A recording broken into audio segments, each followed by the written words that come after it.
What's up? What's up? What's up? What's up? What's going on, everybody? What's going on? What's going on?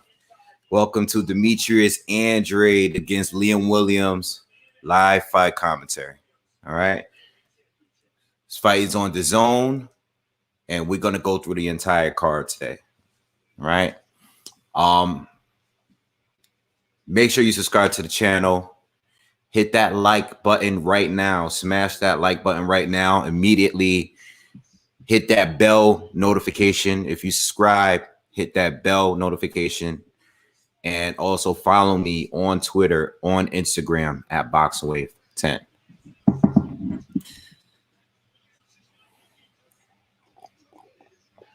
All right, so a few hours ago, I loaded up a video basically talking about the Showtime schedule for this year. And I had to leave. You kind of rushed the video. Couldn't really go into more detail about it, but you guys get the picture overall. I'm definitely going to talk more about it in this video while we're waiting for the main fights. But I think we got about 6 fights on this card. Let's see. Let's check it out. So we'll talk about that. We'll talk about like some other upcoming fights. And we're going to do like how we normally do. Let's see how many fights they have here on this card. I don't know. They have 7 fights on the card, but I don't know if they're showing all of them. So we will see. Oh, there's a couple of fights that already went down. So we got 5 fights today. Okay, cool. Cool.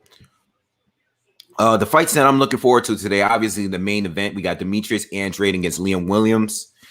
We got Carlos Gongora against Christopher Pearson. All right, this is the IBO super middleweight title. And we also have Majidov against Fedosov, heavyweights, 2 heavyweights. So I'm looking forward to seeing that too. You got a guy that's 3-0 fighting someone that's 31-3. That looks crazy on paper, but I am expecting Majidov to get this win. And the other fights, I'm not really familiar with the other fights that's going down, but we'll see. We'll chat about them as they go on. Let's see who's here. Arlette, what's up? What's up? What's going on? How you doing? Fistiana, what's good? Kenny Price, what's up, man? So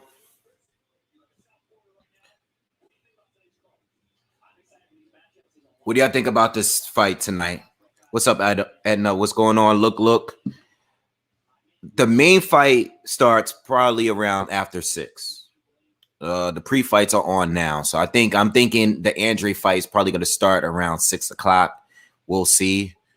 We got 5 fights coming up. We got an undefeated fight coming up right now in super lightweight. But I'm thinking like 6 o'clock. All right. Yeah, Regis is fighting tonight, but I'm not going to be covering the Fight TV card. I'm just going to cover this card. I was going to cover that card too, but I kind of don't want to watch the whole Jake Paul thing, you know? So I want to see Regis Prograis fight, but I'm not really going to cover the whole card just for that one fight that I want to see. Jay Roos, what's up, bro? What's good? Shout out to my man, Jay Roos. Make sure you subscribe to his channel. Make sure you subscribe to my channel. Make sure you hit that like button. So let's talk a little bit about this fight tonight between Andrade and Williams. If you guys haven't seen my little prediction video that I did earlier this week covering all the fights, I think Andrade is gonna win. You know, as far as it being a knockout, I think he should try to go for the knockout. All right. One thing I hear about Andrade a lot, and I don't know if it's because he's just straight haters. You know, I don't know if they Jamal Charlo fanboys. I don't know if they Canelo fanboys. I don't know if they Triple G fanboys. But a lot of people say he's boring. I mean, it's really subjective.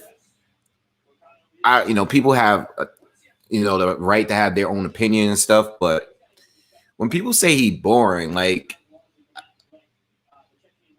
I don't know what that means. Like, what exactly is he doing that's boring? Like, because he stops guys, he boxes well, he let his hands go.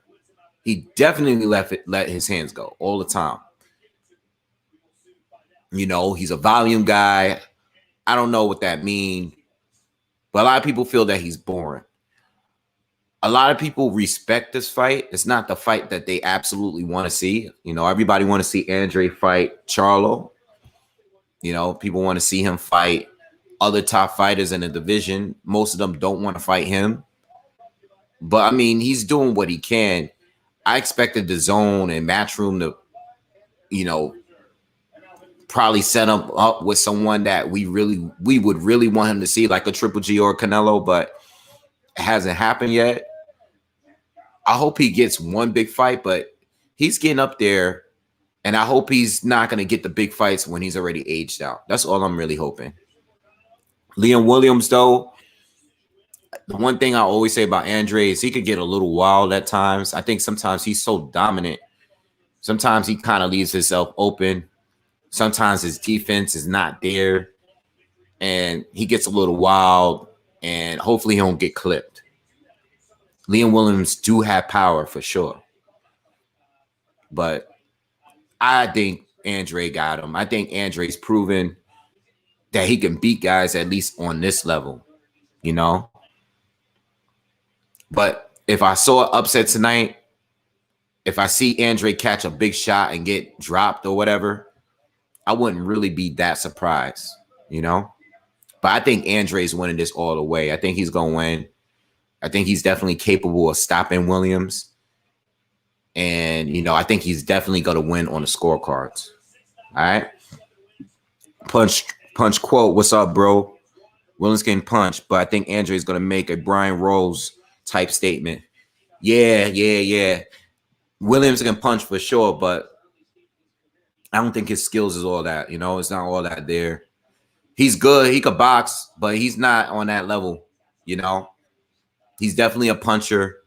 And if you don't have the power, you don't have the skills, he's going to close in on you. Alantez Fox, that was a good win. That was a good knockout and everything. Yes, he did better against him than Andrade did, but I'm not going to base everything off that one fight that they have. You know what I'm saying? Like, that's just not enough. That's a good win for sure. But that might actually be like one of his best wins. Plus, he lost to Liam Smith twice. So,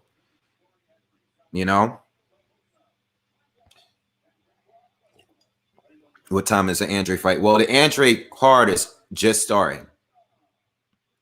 I believe I was told or I read that they're not supposed to be walking out until 6 p.m. I'm not going to confirm that. I did read that like earlier in the week. So I'm not sure exactly what time, but I'm going to cover the whole card. So check in every now and then. Noah, good luck. Yeah, I had to get off the live chat earlier this morning because I had to run and get my fresh cut. So good looks. Yeah, my barber is kind of tight. I was kind of late today, but Tyson Fury is boring, not Andrade. Tyson Fury is entertaining to me, but I've seen fights I thought was boring, But I would probably say Andrade is more exciting to watch than Tyson Fury, in my opinion. If we talking about fight by fight basis, I would go with Andrade. But Fury against Wilder, like both of those fights were good as hell. Fury and Wilder were good. It really depends on the opponent. Because Fury against Klitschko was like one of the worst fights. Hold on, give me a second, guys. Let me just get a cup of water real quick.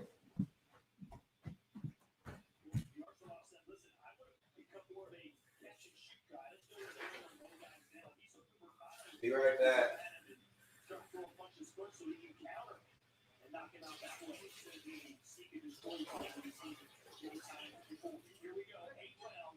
Super lightweight division, and they're off in South Florida at the Hollywood Seminole Resort and Casino. Yours are off the black trunks for Cotto in the bedazzled yellow, gold, and teal, I believe those colors are. All right. My bad. All right, we got a super lightweight card on. All right, so yeah, should be a good fight. Again, I still want to see Andrade fight some other dudes. We know Jamal Charlo's fight just came out. It was just announced. Not a fight that we're trying to see. Any of us are trying to see. But it is what it is. You know, at this point, it's kind of disappointing that these two never fought. But I can't blame Andrade for the last couple of years of fights not getting made. You know, at the end of the day, like, no one wants to really get in the ring with him, you know? And that's pretty much everybody at this point.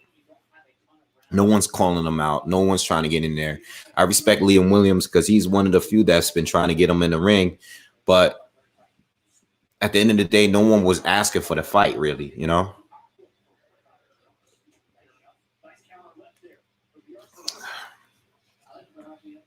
Andrade got sloppy legs.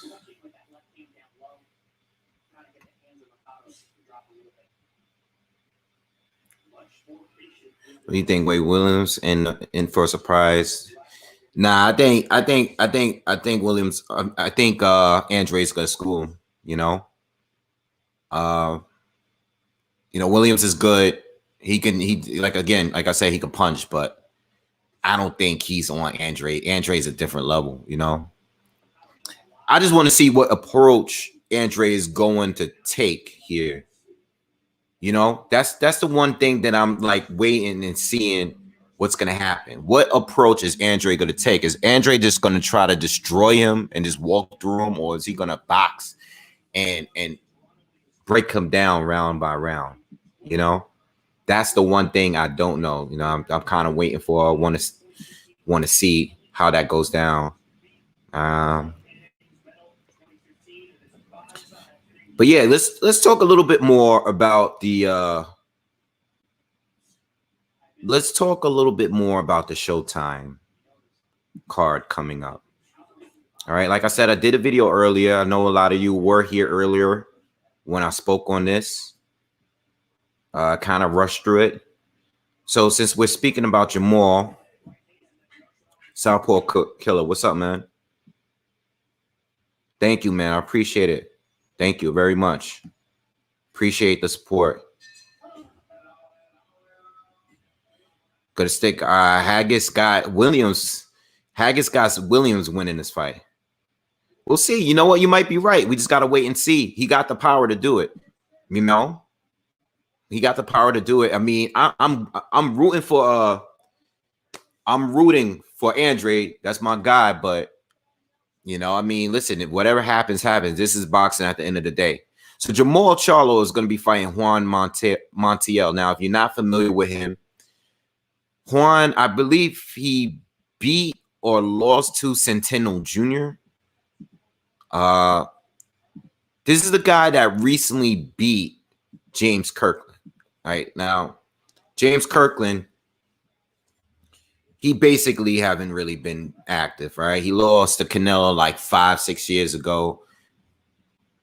Down at, I don't even know if Canelo wasn't even at 160 yet. So this is a while ago. We all know, we remember that knockout. That knockout was huge. James Kirkland went on a long period without fighting. Now, he picked up a couple wins over the last couple of years, but they're not against notable people. James Kirkland is like 37 years old. He's not with Ann Wolf anymore. Again, at the end of the day, James Kirkland had his success at one point. He was kind of like a top 154 fighter. But this guy knocked him out in one round recently. I saw the fight. And now he's fighting for a title against Jamal Charlo. I personally think that's the worst fight out of that whole rollout. Yeah, rest in peace, Tony Harrison, dad. And rest in peace, Jared Hurd's father as well. You know, but yeah, it's at the end of the day, you know, for obviously Andrade fighting Liam Williams is a far better fight. But they should really be fighting each other. You know, if you're not going to get Canelo, if you're not going to get Triple G, you still got to make fights happen. You still got to do it. You know, you still got to do what you got to do.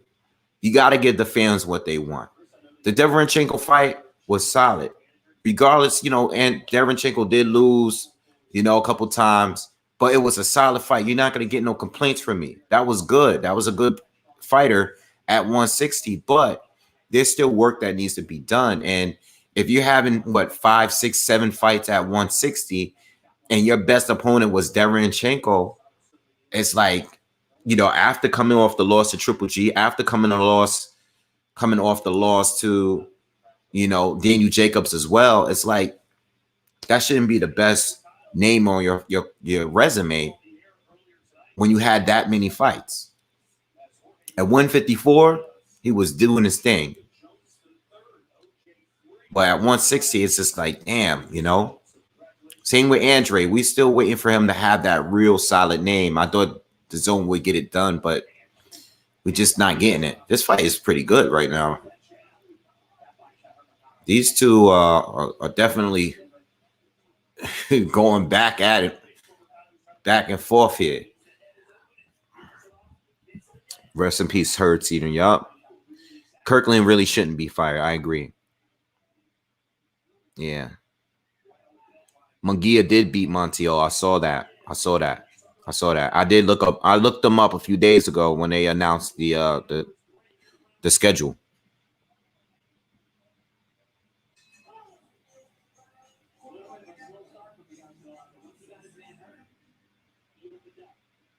When has Andrade walked through anybody? I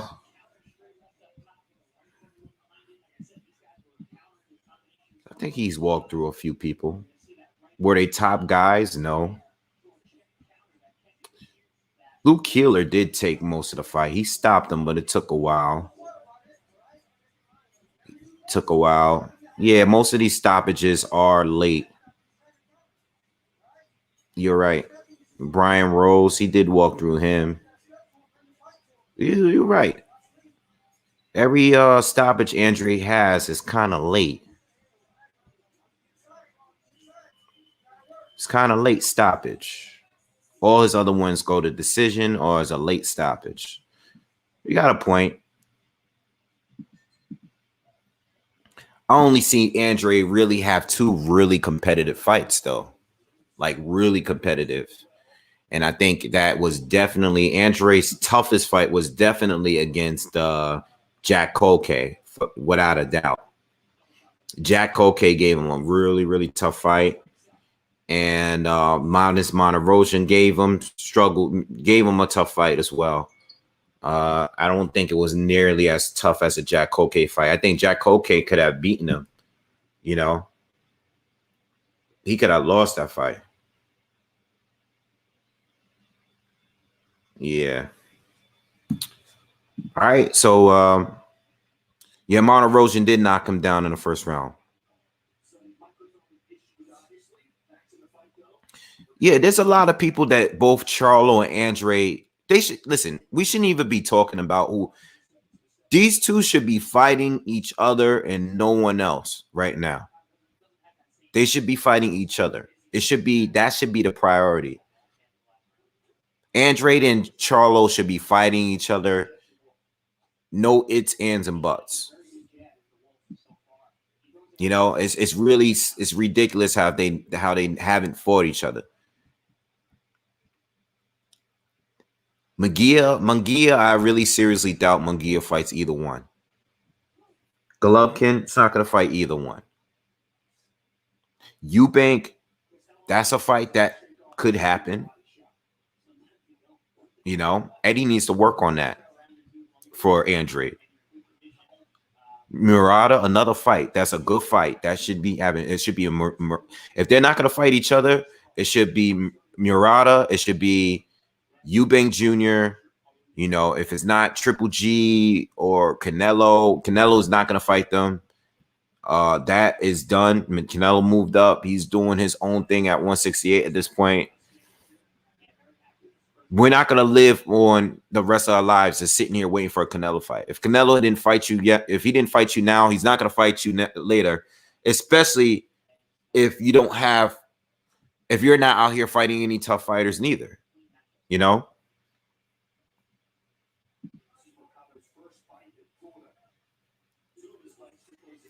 I don't know what's up with Danny Jacobs. I don't know what's up with him. You know, we know he didn't look good in this last fight against Gabe Rosado. Debatable fight.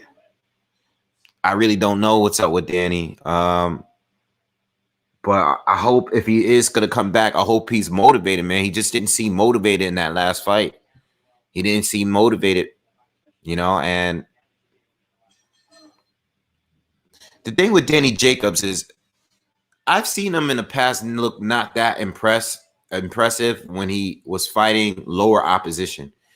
I think Danny definitely needs to fight on a high level to look good.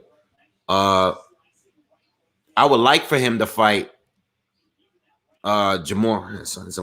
I would like for him to fight Jamal Charlo still, you know. But if he's gonna stick to 168, there's people that would probably be willing. Like, would he fight? Would he fight Benavidez? Would he fight Plant? You know, Canelo already beat him. You know, who is Callum Smith gonna fight when he returns to the ring? You know, that's still an option. There's a lot of options for Danny Jacobs. I mean, he has a name. He could get in there with anyone. Always said that maybe he should fight Billy Joe Saunders, you know? There's always going to be options for Danny Jacobs to fight.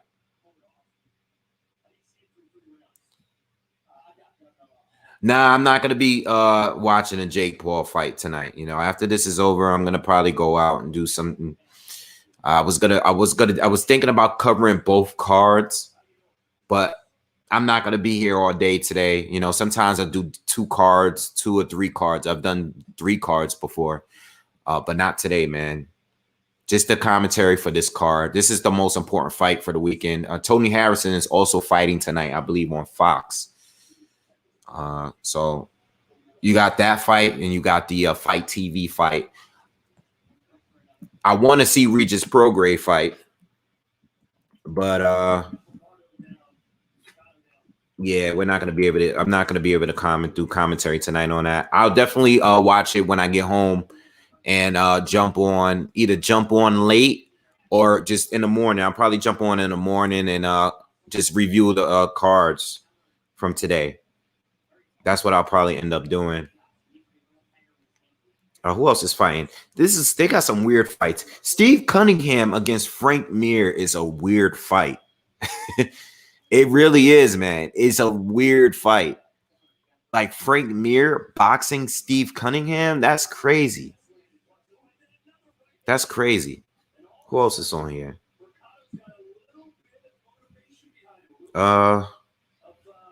That's it. Really, it's really one thing I did see though, and I'm actually kind of glad. I like the fact that Regis Prograis is getting paid the most on this card.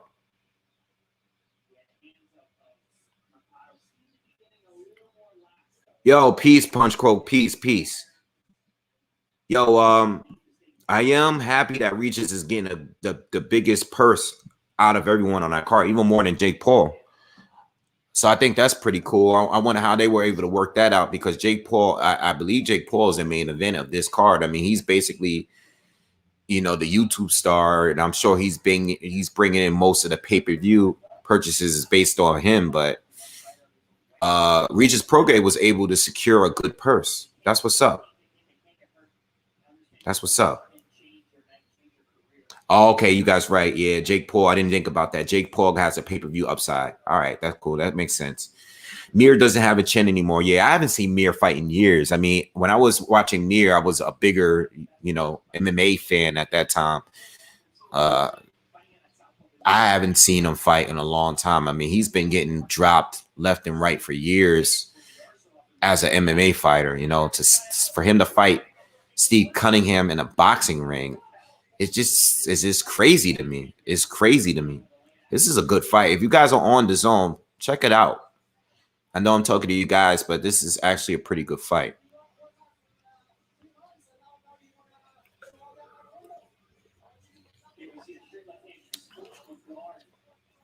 Fantasy fight. Miguel Cotto versus Donald Curry at 147.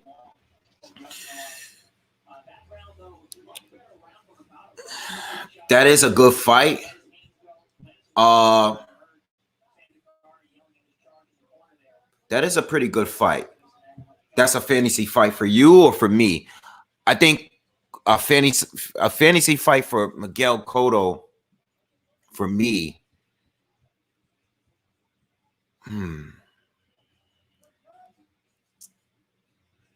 Like if we're just going, you know what? I think that's a good idea, shadow boxing. I think one day I'm gonna do a video mixing generations. I think that's a good idea. Like recently I did a video talking about the most highly demanded fights that I would want like to happen today. I think one day I'm gonna do a video. I'm gonna do a list of like a top 20 most desired fantasy matches. That's a good idea. And I'm glad you just said that. I think I'm gonna do a list like that. I actually have another list video coming out. I'm gonna do a top 10 current favorite fighters to watch list video. But now I'm gonna add that video should be this week. I'm gonna do a top 20 fantasy matchup fights video. So they're all gonna be mixed generations. So that's a good idea, and I'm glad you put that up there. Regis is making 800K.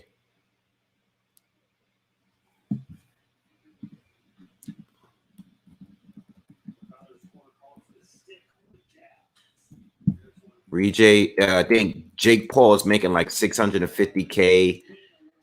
Ben Askren is making a little less than that. Did you, somebody showed me the weigh-in, and Ben Askren doesn't even look like he trained at all. Every time they show this guy, he looks like he doesn't care at all. He doesn't even look like he cares. He's just gonna show up.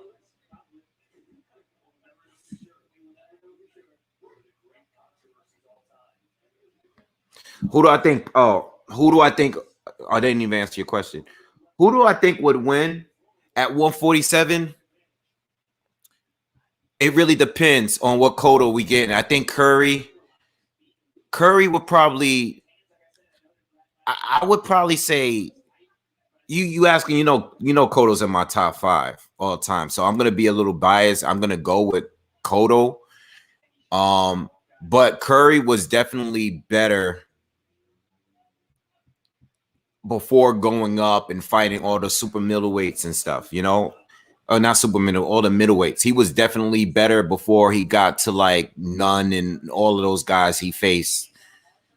I would probably go with Cotto at 147, but I always believed that Cotto wasn't the same after the Margarita fight, even though he was still good and he was able to become a champion at 154 and 160. I don't think Cotto was the same. If you're fighting, I'm talking about undefeated Cotto against Curry at 147. I'll probably pick Cotto. I would probably go with Cotto. I don't know. Yeah, that's what I go. Let me know what you guys think in the comments. Yeah, I'm watching Boo Boo versus Andrade. They got an undercard fight on right now. I'll probably start doing real commentary during the heavyweight fight, the last 3. But right now we're on the first undercard fight. Thank you, Ryan. Appreciate it.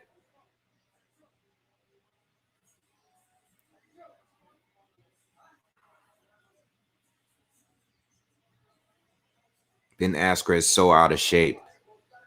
Yeah, he looks terrible, man. Curry could be chinny.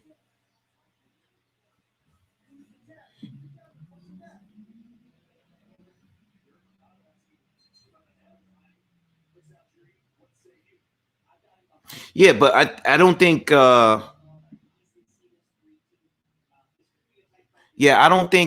don't really think that when it comes to that fantasy match, Yeah, I don't know. I probably started really watching Curry after like probably more in the later half of his career when he already had moved up. You know what I'm saying? White versus Ngannou. That would be a good match. I mean, Ngannou is a great striker. You know, I'm sure he has some good boxing ability, but I just can't see these MMA guys coming over and just winning like that. I would like that. See, being that Dillian White has kickboxing experience, if they were to ever do a crossover fight, they should do an MMA fight type of fight. You know, that's what I'm thinking. I'm thinking that, you know what, Dillian White has some kind of experience in mixed martial arts. I think he should go on that end. And I think you, and I mark my words, and I've probably said this in a video before.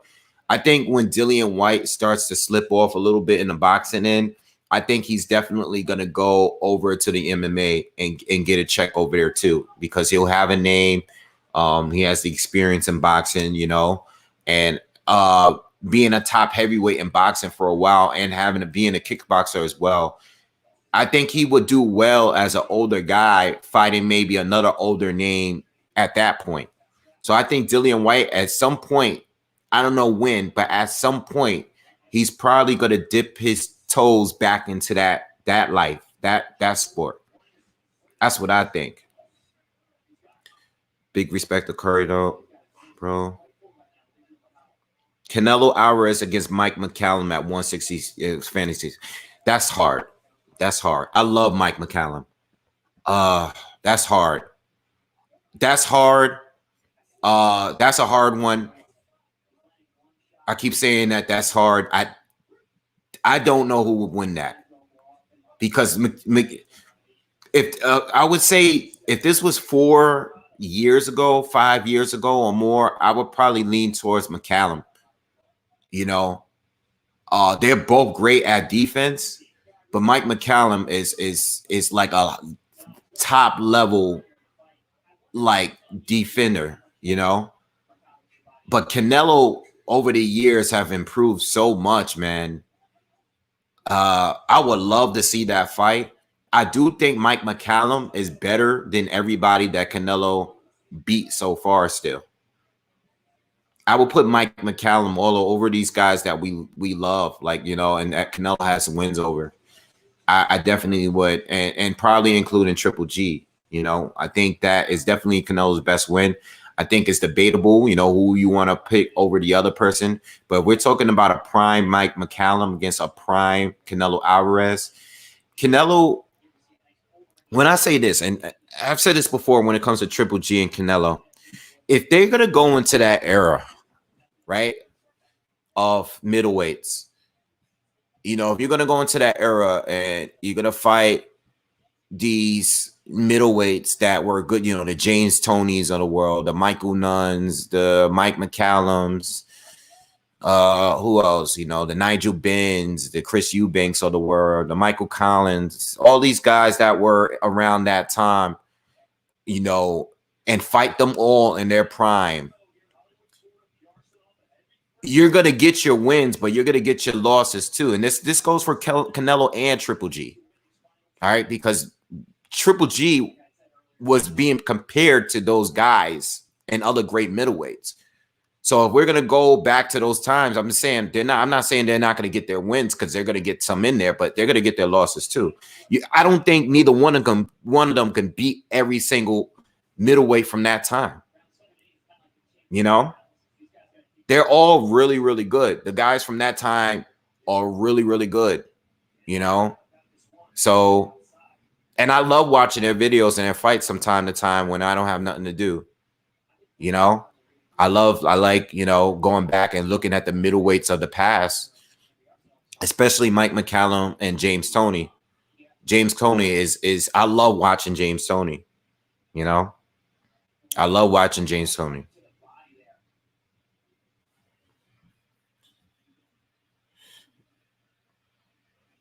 Yeah, White should have been had a world title shot a long time ago.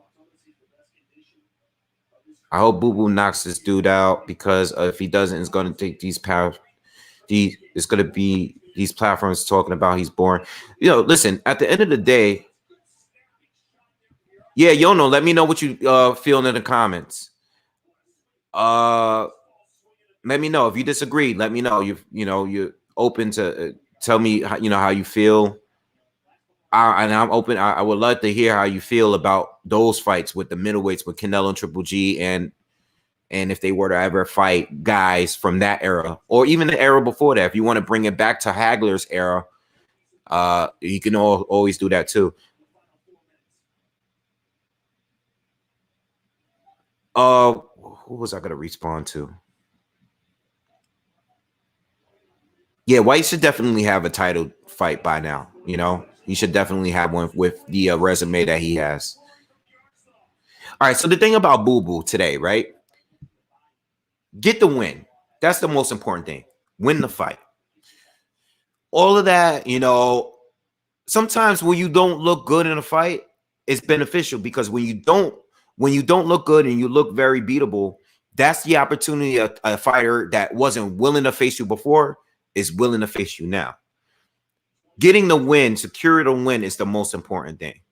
Because I guarantee you that if Liam Williams were to win this fight today and probably knock out Andrade, everybody's going to be chasing him, running to fight him. That's how boxing works. That happened with Manny Pacquiao and Jeff Horn. When Jeff Horn won that fight, everyone from Win 54 was willing to fight him. There was no crossing of the streets. There was none of that talk. When Jeff Horn won that fight, everyone would was trying to get that fight. So if Andrade happens to win and not look impressive, it might make people want to fight him. Like if he gets knocked down in a fight, even if he wins, but if he gets dropped today, like Marta Rosen dropped him, if he looks beatable today, people are going to be willing to face him. That's just how boxing works, man. Because right now there's nothing there. He isn't popular enough, and there's no reason outside of him having a belt that anyone is going to take that risk in facing him because they don't feel like the risk is worth the reward. It is what it is. All right, so let me go through these comments. Marvin Hagler against Gennady Golovkin. Marvin Hagler, and I'm not just saying this because he just passed. I mean, Marvin Hagler would beat Triple G. I've seen Triple G look vulnerable in his most important fights and the biggest fights that he's had in his career, and I think Hagler would beat those fighters.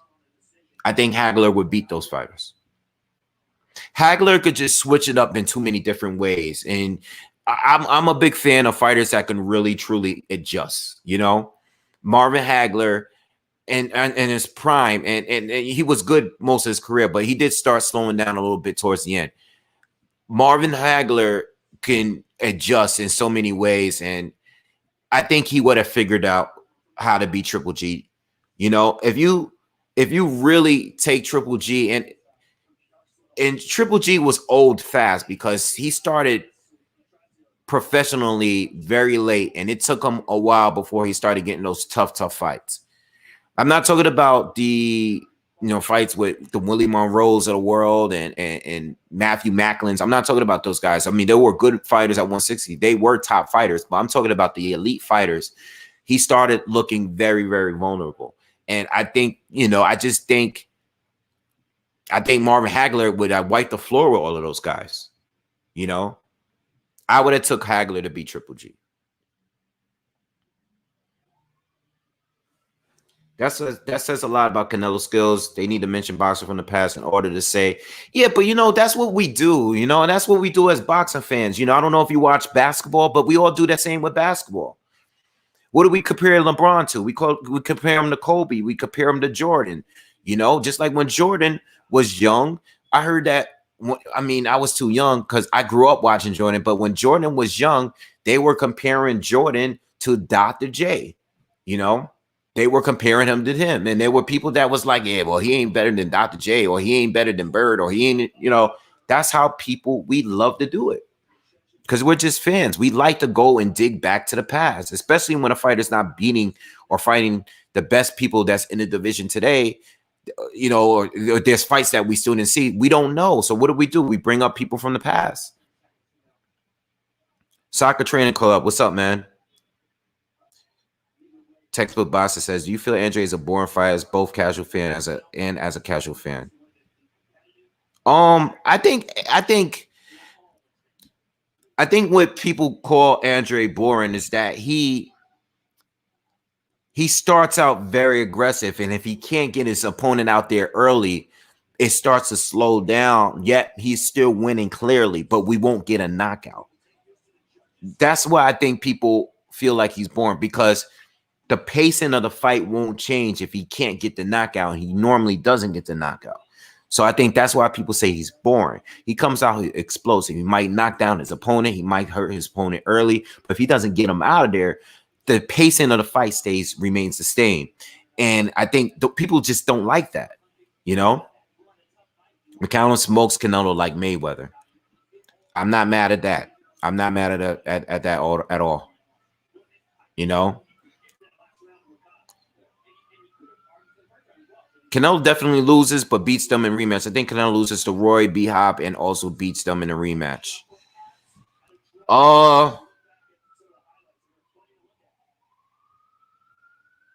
I see where you're going with it. I think he would have definitely done much better against Mayweather in a rematch. I don't think he would have beaten Mayweather in a rematch, but it would have definitely been more competitive. I think he beats Lara in a rematch. I thought the Triple G rematch was debatable. He got the win, but it was a debatable win. In a third fight, if they ever were to fight a third time, he's going to destroy Triple G, in my opinion. But I see where you're going with it, and that's fair. But I think Canelo can beat B-Hop. B-Hop was an amazing fighter, but he's beatable, as you can see. You know, those losses he has losses against some good fighters. But B-Hop was never dominant, like completely dominant. And I thought that the middleweight division wasn't that strong at that time. You beat guys that moved up to fight you. The best names, you guys, people remember you beating Oscar, you remember you beating Tito. Those guys had to move up to face you, you know? Even though they were very good, and you might not have been the favorite to win these fights, the 160 division at that current moment wasn't really that strong. It just wasn't. It wasn't really that strong.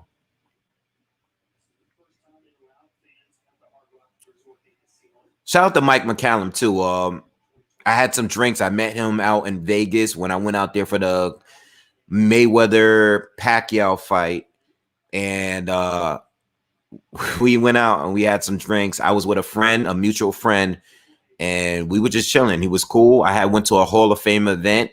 Roy Jones had just left when I arrived. I told this story back when we was on YouTube years ago, back in 2015.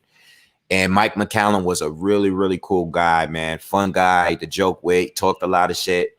Shout out to him. Clarissa Shields been begging to get KO'd by Jake Paul. I don't know what's that about. Canelo head movement and counterpunching skills would be too much for Joe Calzaghe, Roy, and B-Hop and Hoya. Canelo might lose by a close fight for the first time, but I think Canelo could beat Joe Calzaghe. And I'm not just saying that because I don't think Joe Calzaghe is good. I just think he can do it. I think he can do it, but he would struggle in all those fights. I do not think Roy can beat. I do not think Canelo could beat Roy. I don't think he can beat a prime middleweight or super middleweight, light heavy Roy Jones. I do not think that. I don't think that. Just don't. But I do think he has a better chance of being Calzaghe and De La Hoya. I also don't think he could beat James Toney. I don't think he could beat James Toney, but I think he could in a rematch. I might agree with you on that one. I think he could beat James Toney in a rematch.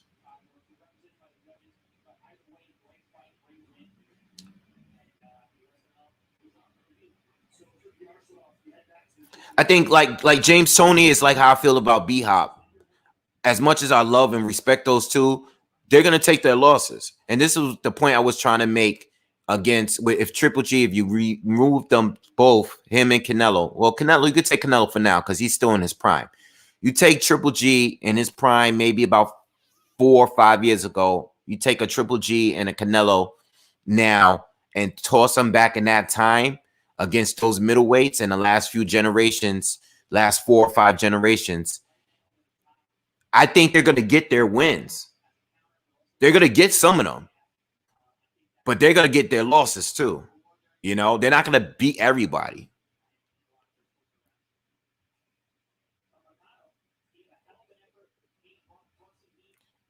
Yeah, of course, with the NBA analysis. Yeah, I'm trying to catch up to the comments here. I can't see McCallum as decisive. So this is what I like about Canelo when it comes to Canelo and McCallum.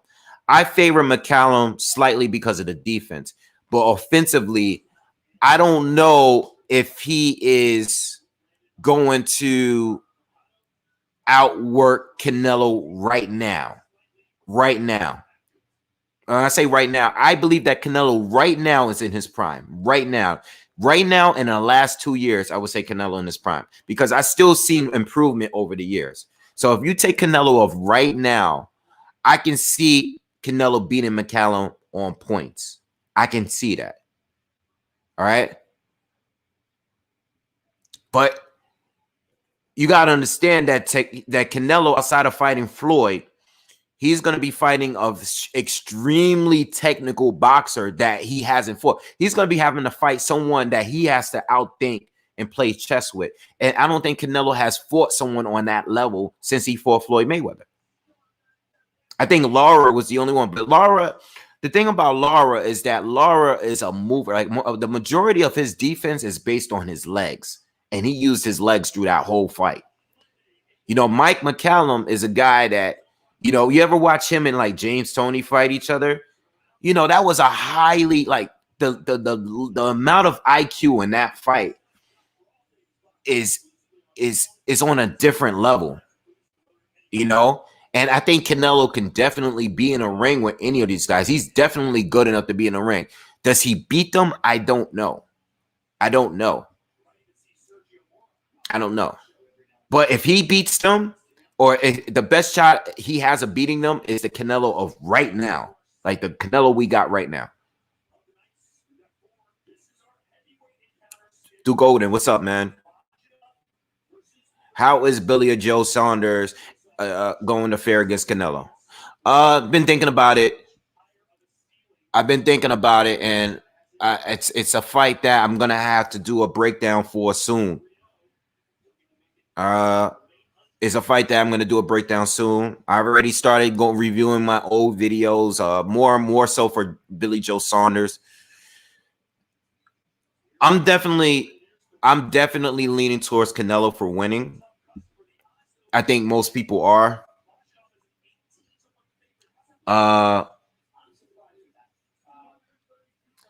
As far as Billy Joe, I think Billy Joe is going to definitely be at his very best. I think his speed will definitely be a problem. The fact that he's a southpaw, you know, his movement. This is a fighter that I think from a technical standpoint, he's going to give Canelo some issues, especially early. My thing is, when he starts to slow down, which we've seen in the past, you know, Andy Lee, Chris Eubank Jr., what is he going to do later in the fight when he slows down? That's the thing. Billy, fresh out of the oven, it's going to be tough. It's going to be tough for Canelo. But once Canelo figures him out, starts walking him down, countering, giving him those liver shots, you know, Saunders is going to be less mobile. It's going to be a tough fight. I'm going to start doing commentary on these fights, guys. So make sure you tune in. I haven't seen this guy Fedosov fight.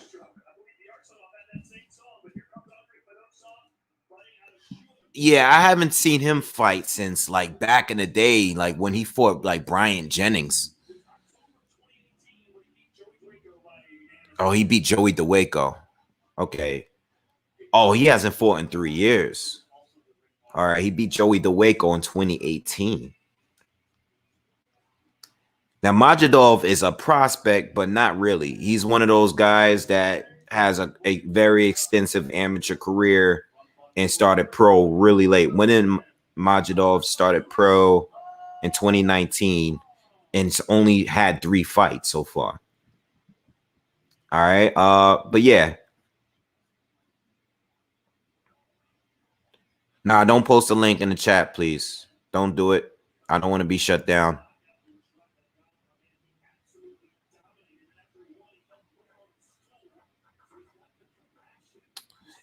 If Hagler fought, and this will be the last question. If Hagler fought McCallum, who do I think would have won? Well, at the time that, I think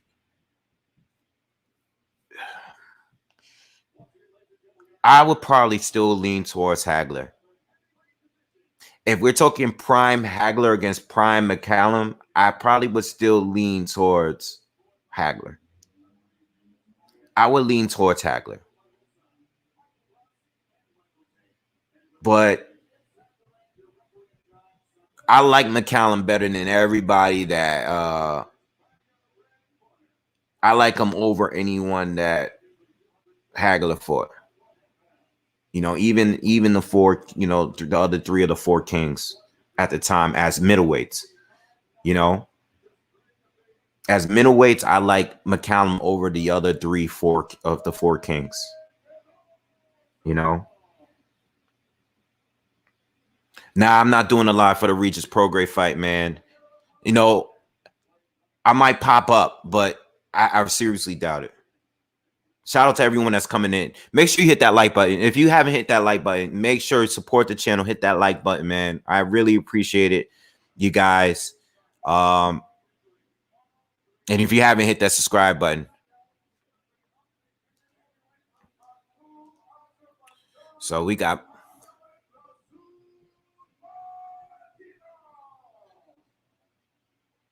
I expect Majidov to get a stoppage here. I know Fedosov has a lot of fights on his resume, but he's been inactive for 3 years. And I really think this fight is a showcase fight for Majidov to look good, being that he's 3-0. And he pretty much has to go straight towards a big top guys at this point in order, he's 34 years old already. He's not like no young guy. So they have to put him against the very, very best immediately so he can just move up and get a title opportunity at some point.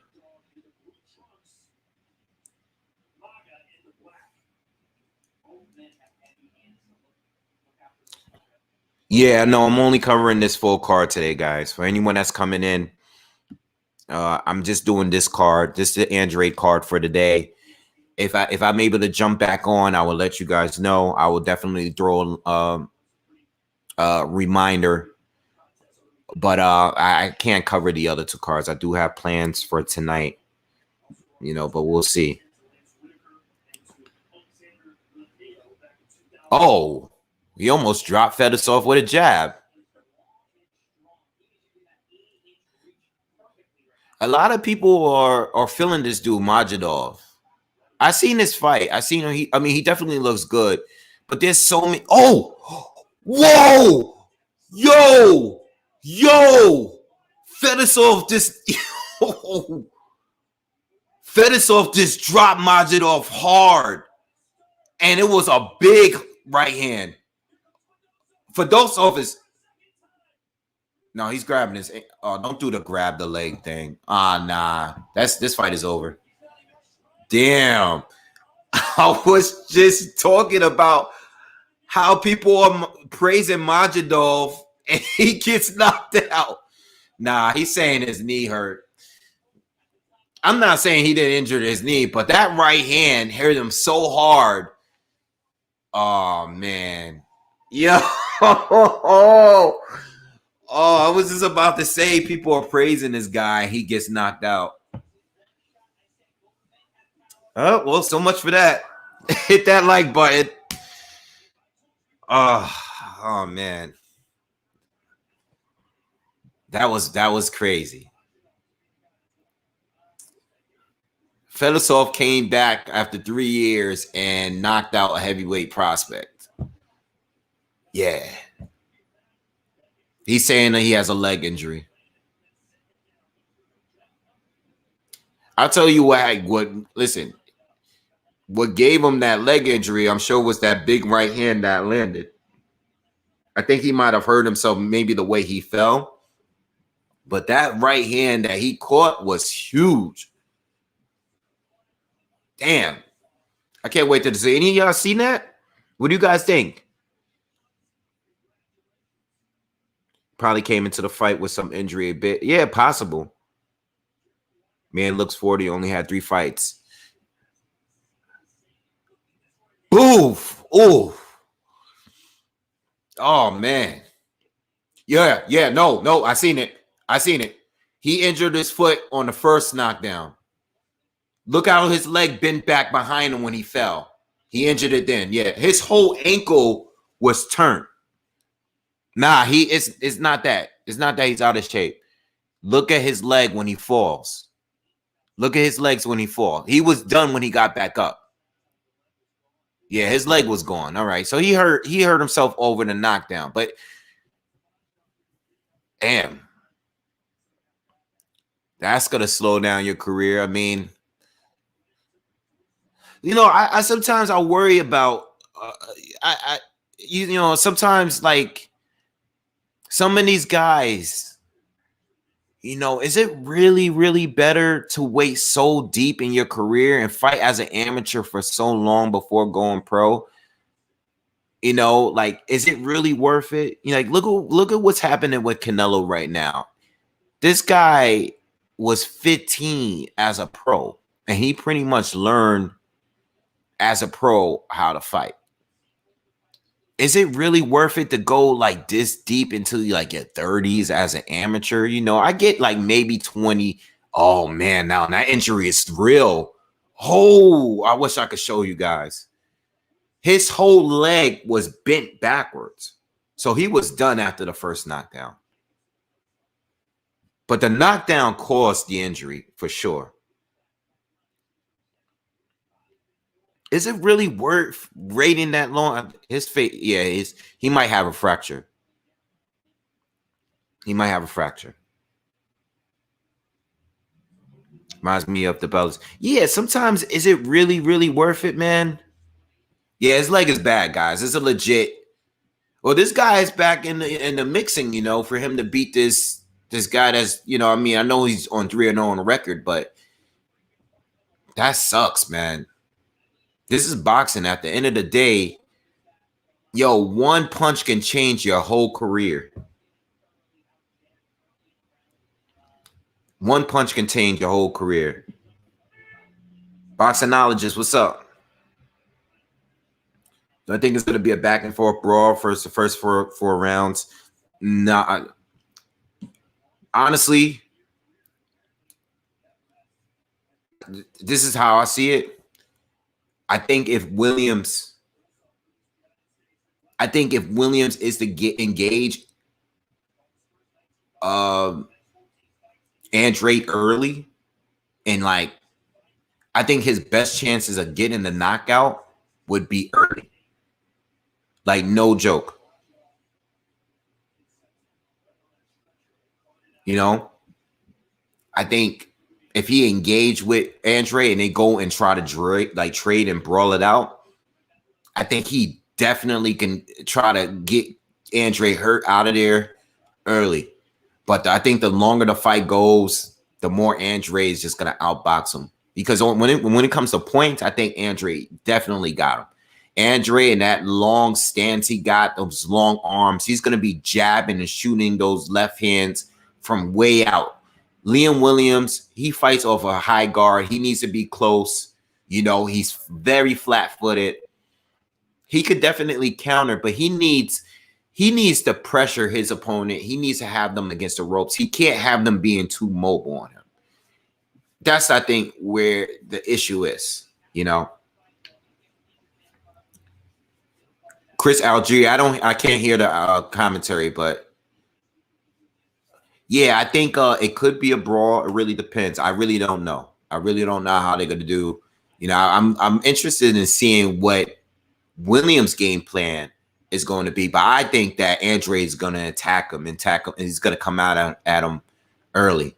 You know, I don't think he's going to waste any time. I think he's going to come right at Williams very, very early. Make sure you guys hit that like button, man.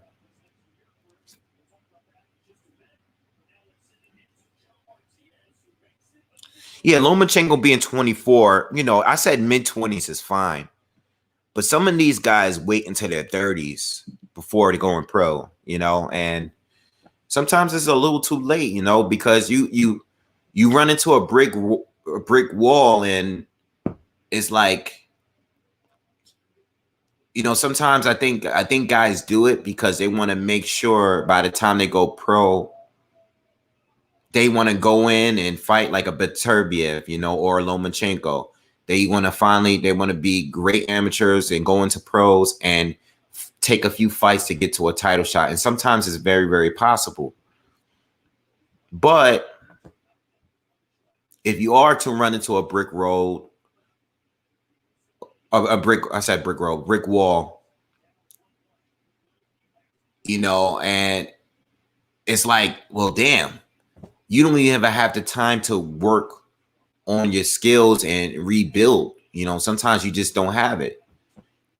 It's like a gamble, you know, because all your experience was based on your amateur career and you wasn't really making the big bucks yet. You know, I think, yes, have some kind of amateur experience for sure if you can. And then there's some people that just kind of they're gifted, you know. Some guys are just, maybe it's because of genetics. Some guys just got great reflexes and they come in not really being that good. Like Anthony Yard, I think he's one of those guys that just are so athletic and have great, amazing reflexes, you know, great power, and they're able to adapt very, very quickly. But that's not that's not usually the case. Some guys could come in, go straight, and get a few $1 million off of fighting a Kovalev, you know, which is what happened to him.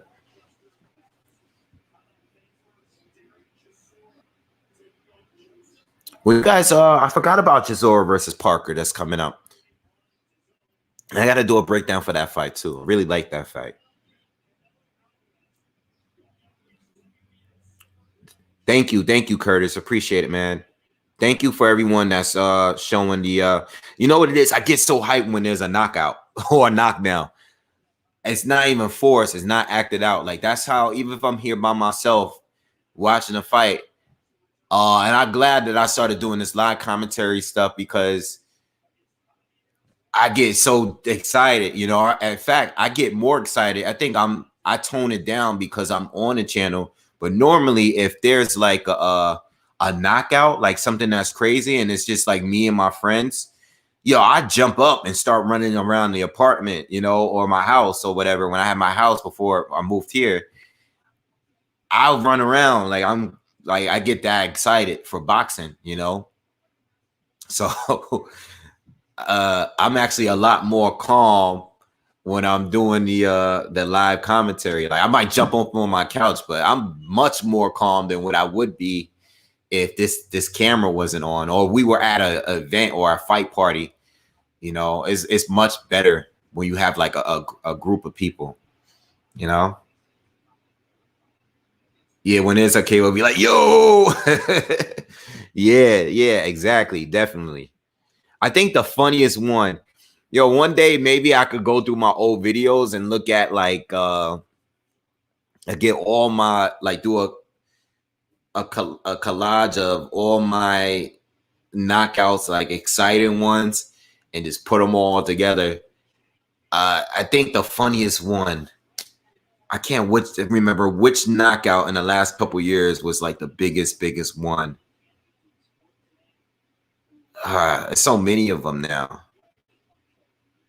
Wilder and Fury was definitely one of the biggest ones, shockers, because that came out of nowhere. Wilder and Fury, when Fury dropped Wilder, I think that first knockdown, not the body shot one, I'm talking about the first one, that was huge. I think White against Povetkin was big. So many now. I have to really go back and check them out. Like doing a whole knockout reaction video. That would be funny. I have to look for that. There's so many videos that I want to do, but it's all about time. It's, you know, I'm a lot less active compared to all the other channels on here, but that would be a fun video to do.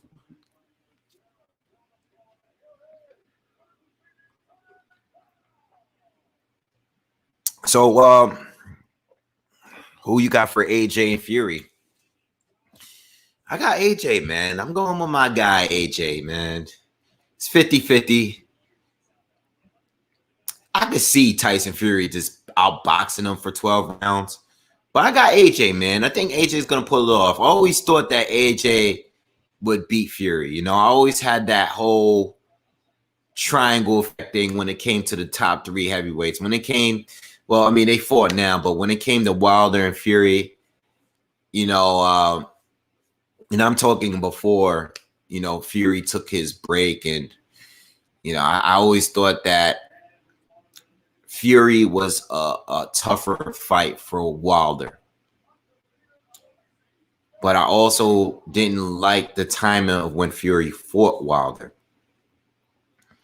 I always thought that Wilder would probably have an edge over AJ, right? But I always thought that AJ would have the edge over Fury. Based on what I've seen in these training videos with Fury, it looks like Fury is going to be coming in lighter. He's going to be the swift Tyson Fury, the mover, the boxer. It looks like that's the approach he's going to take in this fight. I don't think we're going to get the tank that we got against Wilder, where he's slower, but he's bigger, he's heavier, he's coming forward, and he's applying pressure and loading up. I think against Joshua, who is also big, I think he's gonna try to outbox Joshua. I think that's the better approach than taking an approach that he took against Wilder. All right, I don't think he's gonna beat AJ with size. I think he needs to be as swift as possible. He needs to move. He needs to work behind his jab. He needs to use his legs. You know, he needs to fight on the outside. I think he can outpoint AJ if he takes that approach. You know, AJ, on the other hand, I don't know what he's going to do neither, because now we've seen two sides of him too. You know, we've seen him be the mover, the guy that's working behind his jab and fighting a rangy fight. I don't know if that fight against Andy Ruiz in a rematch is going to be the right approach for him. You know, I think AJ against maybe trying to think, maybe a Dillian White when he's coming forward, or is he going to wait and try to counter Fury? I don't know what they're going to do. I can't wait to do the breakdown for the fight if they actually schedule it officially. No, Sugar Hill is going to be there. Sugar Hill, I think Sugar Hill is with Fury now. Karma, what's up? What's good? Why was you going to unfollow? Why would you unfollow me? What did I do?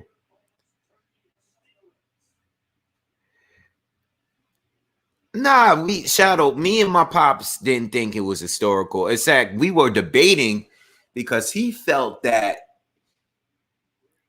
Wilder cutting all that weight was going to be better for Wilder going against AJ. And I was actually trying to make the argument that I don't know if that's the case, you know. That was a debate that we were having, and then a lot of people that are Wilder fans was watching the fight. I mean, the video I did, and they were like, "Yeah, we like your pops, man. He's spitting that truth." And I'm like, you know how it is. You know how people are, you know. But my dad actually likes Tyson Fury. He actually is the most impressed out of the three with Fury. He just likes the way Fury boxes. He's not that much of a fan of like he likes Wilder, but he don't respect Wilder like his boxing really did that much. And same with AJ. He likes AJ, but he's cool with AJ, but he's never watched AJ and thought like he was never really that impressed with, neither. He just likes Wilder's power, but he likes Fury. He always liked Fury, you know. He liked the way he boxes.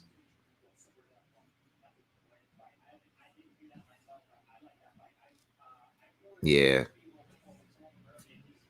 He could have cheated. You can't rule that out. I think it's unlikely.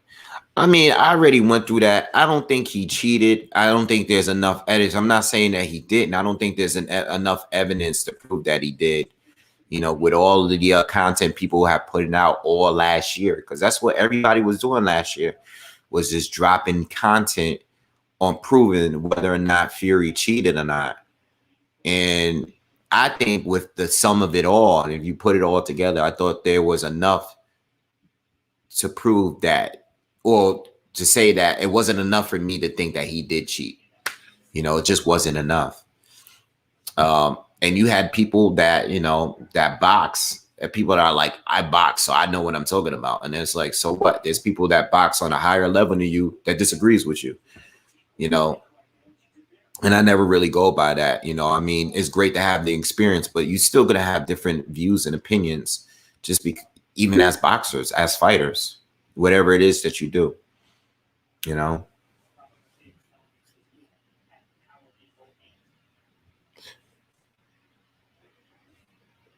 Fury fights down to his competition, so it's on AJ to take the action.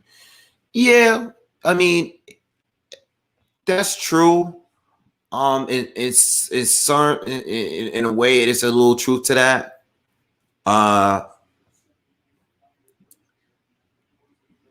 I think AJ is gonna create the pace.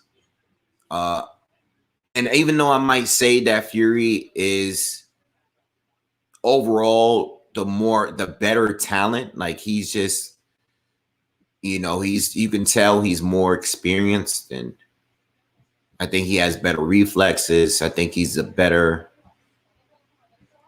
he's not as robotic, and I think that's what people say about AJ.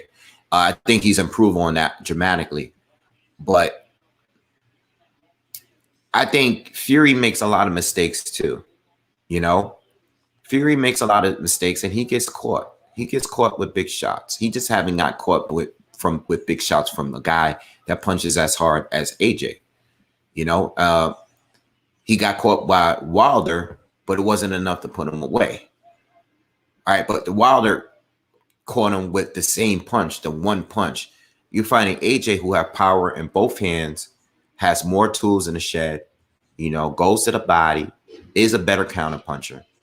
I think that AJ can do a lot more than Wilder, plus he has the power. It's a good fight. It's a great fight, and I can't wait to see it. I can't wait to do the live commentary or, whatever. I would like to go. I would really like to go and just, spend the money and invest in just going. That's like a trip for me. It's a dream. A lot of us say that. I want to be there to see an undisputed champion. I would like to really be there, but I can only imagine what those tickets to that event will cost. And the cost of just going, the flight, the tickets for the fight, the hotel, it's going to probably be really expensive, So if I'm not able to make it, yeah, I'll be here on a live commentary,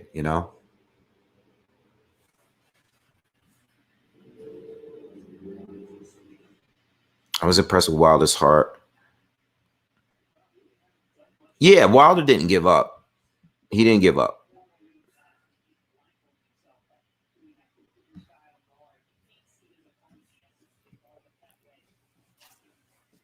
Who do you guys think is going to win If it was in Dubai, I would go. Not to Saudi though. I haven't been to neither yet. You should go to Jose versus Josh Kelly. Josh Kelly against Jose. Who is Josh Kelly fighting? I'm not sure. Jose who? Who you guys think is going to win between Parker and Chisora? Who you guys got for that fight? I'm kind of leaning towards Parker, but I'm not completely sold on Parker. I haven't been really impressed with a Parker fight in a while since he was on a come up fighting, like, you know, even before the Andy, I would probably say before the Andy Ruiz fight. The Ruiz fight was a good fight. It was very competitive, but Parker hasn't been that impressive since he stepped up. If we're being really honest, even Carlos Takam gave him a tough fight. You know, whatever you think is going to fight, the way the fight is going to go, I still believe that Parker and Chisora is not too far as competition and just as far as just levels. They're pretty close to the same level. Parker definitely had a better career. He is a former champion, but they're around the same level, man. We'll see. What you guys think? All right, what we got here? Parker.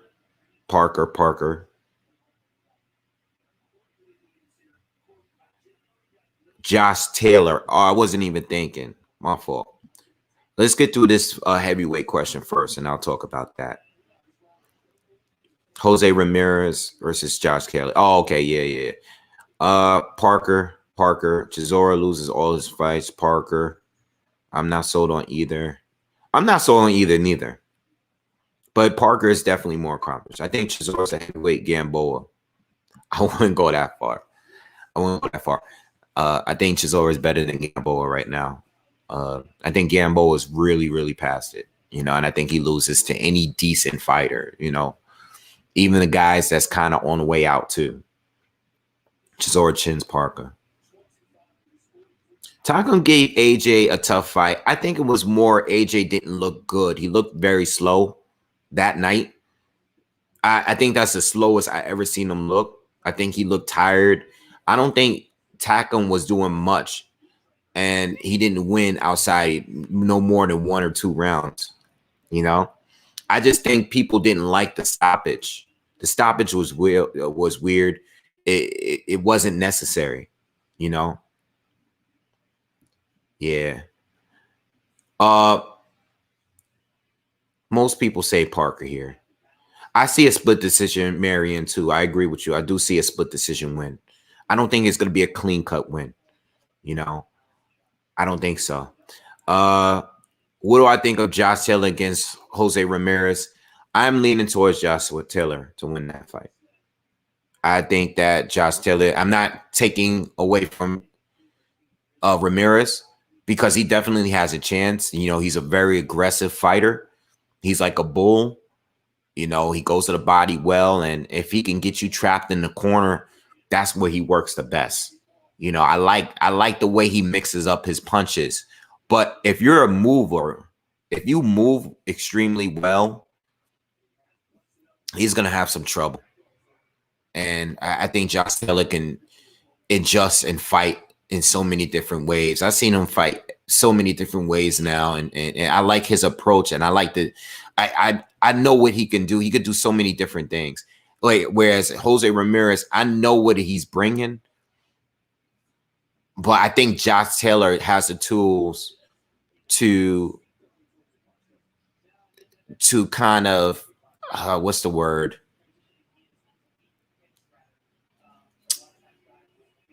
I just think I think he just can do. I think he just his way to adjust is just top level, you know. And his style, I think he's going to be able to match really well up against Jose Ramirez. Jose's going to have his moments, but Josh is better to me.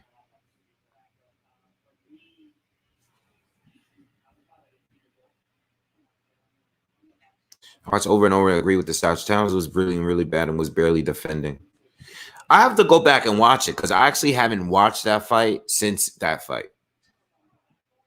All right. I haven't watched it anytime. It's not one of those, like when AJ has a fight coming up, it's not one of those AJ fights that I watch. You know, so normally if I'm doing like you know, like just some film study, I normally don't go to the Tack'em fight. So I actually honestly haven't watched that one in a long time. You know?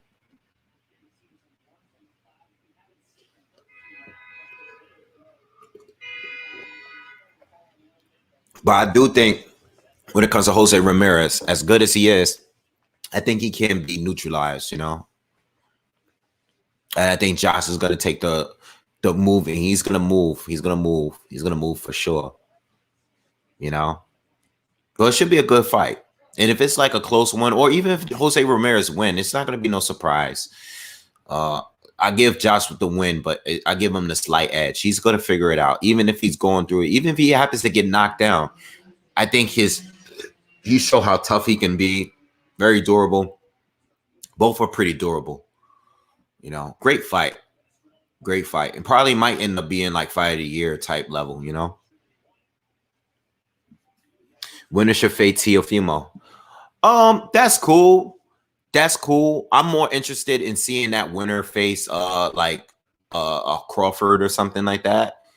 But that would be cool. You know, that would be cool. Teofimo Lopez will be having another opportunity to fight for undisputed.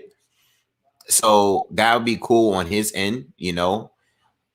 Whether or not you agree he's undisputed now as a 135 fighter.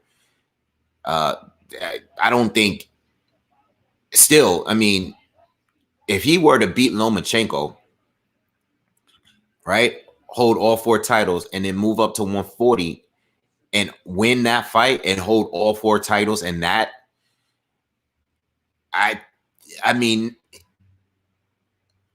I don't know, man. That's like some real crazy shit, man.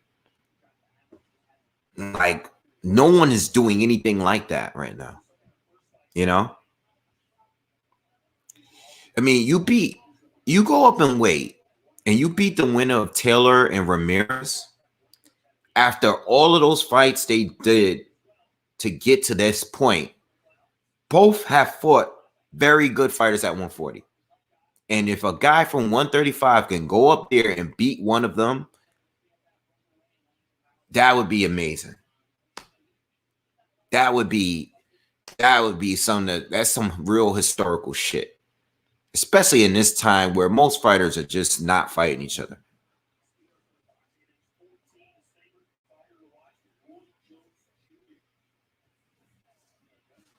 Can I compare Taylor and Ramirez to the more popular guys as far as talent and ability? Well, like I said before, I think Ramirez is very, very good, right? But I can't. If Ramirez was able to beat Josh Taylor, I can have him in my pound for pound somewhere for sure. Josh Taylor to me is already a pound for pound level fighter. To me, I don't know if you see my pound for pound video, but he's there. So it's not really about popularity to me. I think he specifically is already an elite fighter. Where I think Taylor is an elite fighter too, but I just think that I think Ramirez is an elite fighter too, but I think that Taylor is at the very elite of the top, like the top of the elite fighters. You know, I just think there's a higher level, and I think that's probably one of the reasons why I think he's going to win. Like, Josh Taylor got a win over Regis Prograis. Very close fight, but I personally think Regis Prograis could beat Jose Ramirez. Now, there's no way to really prove that. I could be wrong. Ramirez might go in there and knock him out. You know, I have no idea, but I think the two are the best at 140 for sure. But when it comes to like pound for pound levels, I see Taylor there. I don't see Ramirez there now, unless he wins this fight. So I think Ramirez just falls just short of that. I think Ramirez could be a top 20 guy in the sport, but I can't see him being a top 10 unless he proves by beating the top guy at the division, which is Josh Taylor right now. All right, they're both unified, but Taylor did better getting there, in my opinion. Plus, he won the Super Tournament, the World Super Series. That's just the way I see it right now. You know? Who are my top 10 favorite boxers or top 10 of boxing of all time? Videos coming up.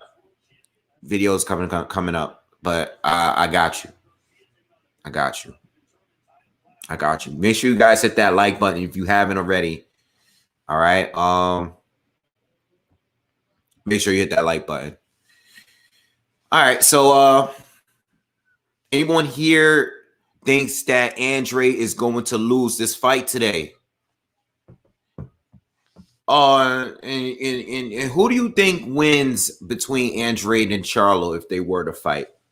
Let me ask that for the people that are here. Who do you guys got winning that fight? Who do you see winning that? Let me know in the comments.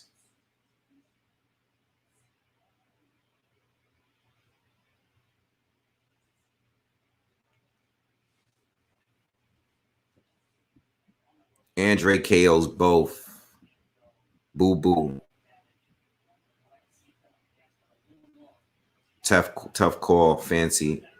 Andrade.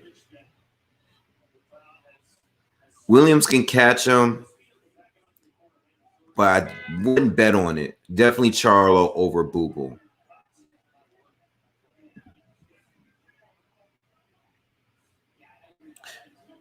Andrade by boring decision. I say Charlo because he's proven against elite comp. Andrade, he's get caught by J-Rock Big. I agree with that. AR. That's what I think. I see Andrade winning on points, but I could see him getting caught by Charlo and getting knocked out. Like the same thing with that fight. I felt like J-Rock going into that fight was going to win the fight, right? And J-Rock was boxing a little bit better. He was just a little bit quicker, a little bit sharper than with Charlo. But when Charlo set him up for that counter, you know, it was a nice catch and shoot, and J-Rock was done. And J-Rock showed his inexperience there because I think he was embarrassed that he got dropped, and he tried to get up when he wasn't, you know, his legs wasn't steady yet. And Charlo got him out of there, you know. But, you know, I think Williams was one of those guys that, like, listen, I'm hurt, but I don't want to show that I'm hurt. I want to keep fighting. I think if he played it safe, if he played it smart, I think he could have possibly survived, you know. But he already got dropped. I think he got dropped like 2 or 3 times in that fight. So it was a wrap. But I think I see the fight going that way. Like, if they were to actually fight, I would probably give it to I think Andrade would win on points. But I could see Charlo knocking him out. I can't see Boo Boo knocking out Charlo. I could see Charlo knocking him out, but I could see Boo Boo winning on the points. Just more activity. You know, I see him landing more shots than Charlo. But once Charlo catches you, it's like, damn, he could turn the fight at any given moment, like the J-Rock fight, you know? As far as their resumes, though, I definitely have to give it to Charlo still overall. You know, I know I was complaining about Charlo and his resume and his next upcoming fight. I don't like the fight. But at the same time, Charlo did fight Derevyanchenko at 160. That's still a better fight than any fight that Andrade had at 160 yet. They're looking to stop this fight here because of this cut. They might stop it. We got to let him go. We got to let him continue. All right, let him continue. It's 5 rounds. This is only a 6-rounder. Might as well let these guys fight. Yes, this is the 6 rounds of the final round. Don't stop the fight before the final round. That's ridiculous. What was I saying?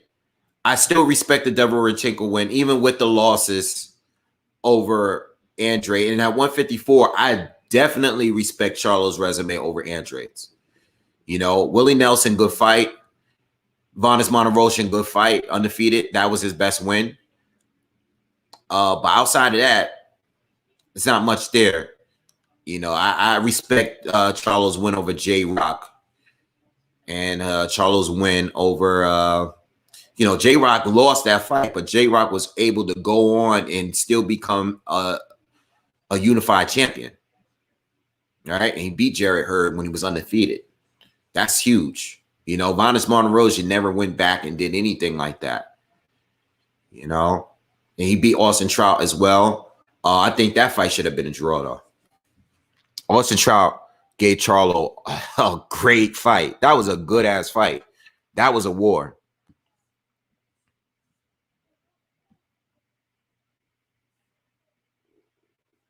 He said Brits overhype their fighters. I think Williams would be an easy fight. Yeah, I don't think it's a Brits thing. It could be, but dude does punch. But I'm basing it on a lot on their common opponent, you know, which is Alantez Fox. I'm basing a lot off of that. And I think Williams did better with that one fighter. But outside of that, Williams don't really have much there except the 2 losses to Liam Smith. Excuse me. And it's all styles. It's all about styles, you know. Yeah, he lost to Liam Smith, but Liam Smith fight totally different from Andrade. You know, Williams and Smith, there's a lot of similarities there in their style, you know, especially because they both fight out of a high guard. And they're both just kind of, you know, digging at each other. And Smith was just the more durable out of the two, you know. But you know, you never know. You never know. You never really know because Andrade, again, no one likes his resume. I think Andrade is really good, but I'm basing that off of his opposition, which isn't that great. It's not that great. A lot of it is not his fault, but I still gotta be realistic about it. Like, yo, I think he's great, but I'm talking about him being great against Selecki, you know, Willie Nelson. Like, that's all I'm basing it on.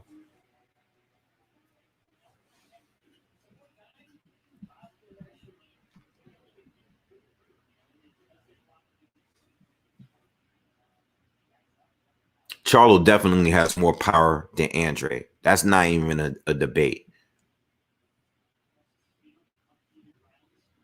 He definitely has more power than Andre. Like, Charlo got one punch like type of knockout. Like, he could change the fight at any given moment.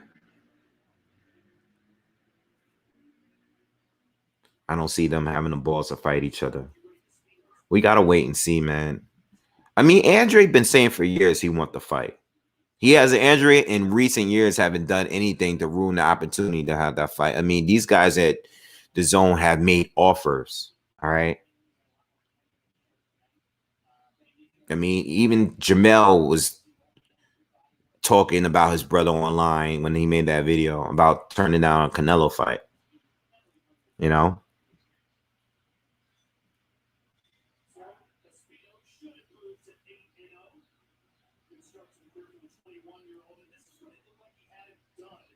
I don't know what's up with Triple G. I really feel like the whole Canelo thing just kind of like the rest of his career just was based on getting another Canelo fight. You know, him having that draw in the first fight where most people thought he clearly won. And then him having that loss in the second fight, I think at that point, it just kind of like, I don't know, you know. I think he's still waiting around for a third Canelo fight.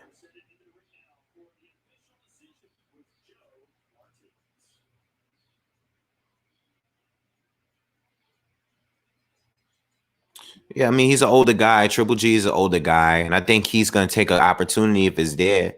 But he's on his way out, so he's looking for a big money fight for the rest of the time he's here. I don't think he's interested in fighting Andrade or Charlo right now.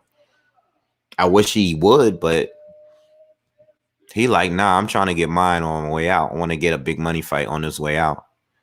But there's not that many options there.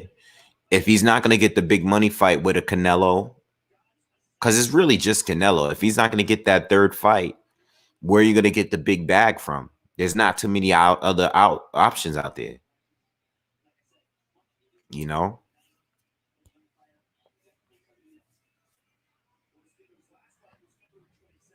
I believe the Triple G and Munguia fight is probably going to happen. I think so. Maybe not right now, but I think at some point it will happen. Charlo is well rounded. I agree. I agree. I agree. He is well rounded.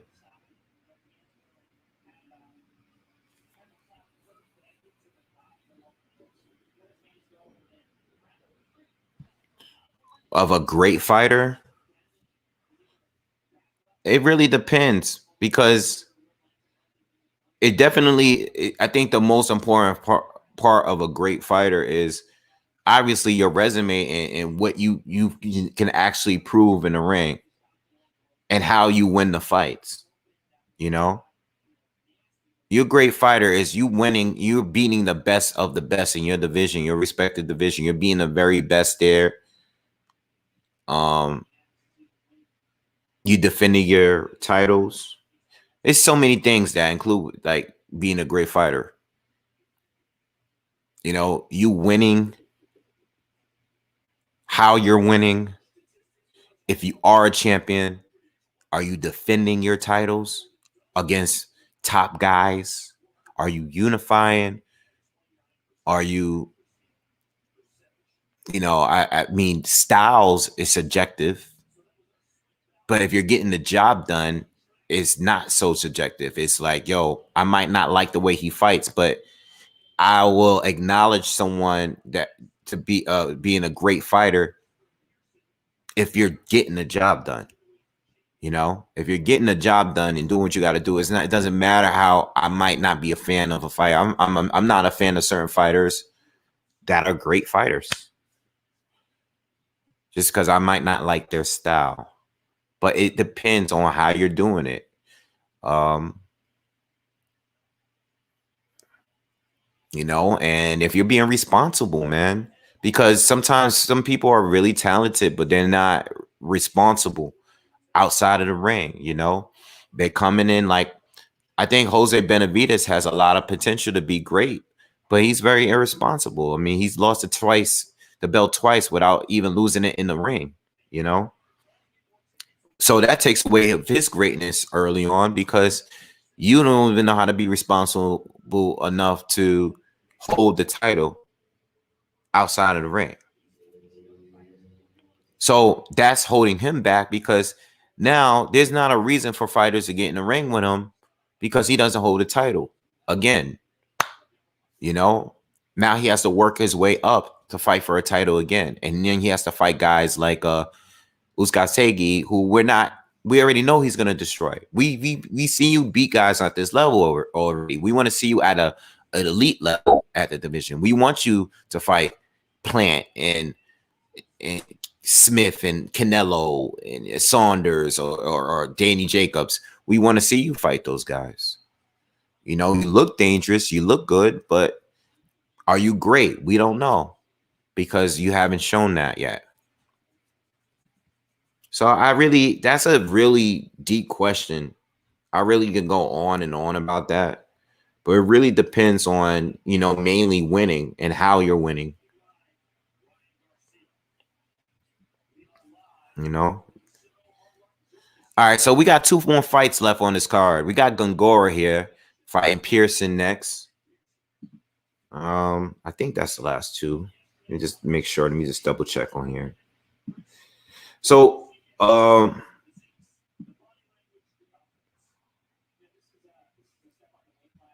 let's see. Yeah, this is the last two. Everybody else is fought already. All right, so look, Gongora, I was talking about him in my last video, and I was looking for him to see him see him fight because he beat Akhmedov recently, and it was a big upset because Akhmedov was like another highly praised prospect going to come up. He was undefeated, and people weren't expecting Gongora to win because people never heard of Gongora. We just knew his resume. He had a lot of knockouts. He was definitely losing on points, but he was able to get the knockout and stop Akhmedov at some point in that fight, later in that fight. I was covering the fight live. It was a pretty good fight, man.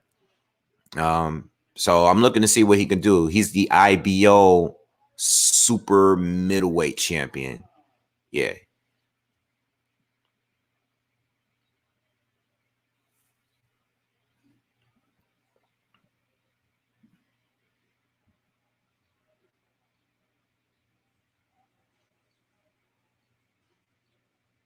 I never said Charlo could beat Canelo or Benavidez. I never said Charlo could beat Canelo. And I don't know if Charlo could beat Benavidez. I don't know. I don't know. That's 50-50 for me. But I think Canelo can definitely beat Charlo, in my opinion. I would be leaning towards Canelo to win that fight. All right. So Carlos Gongora is going to be fighting Christopher Pearson right now. And then this will be the last fight before the Andrade fight. So I'm going to do commentary on this fight.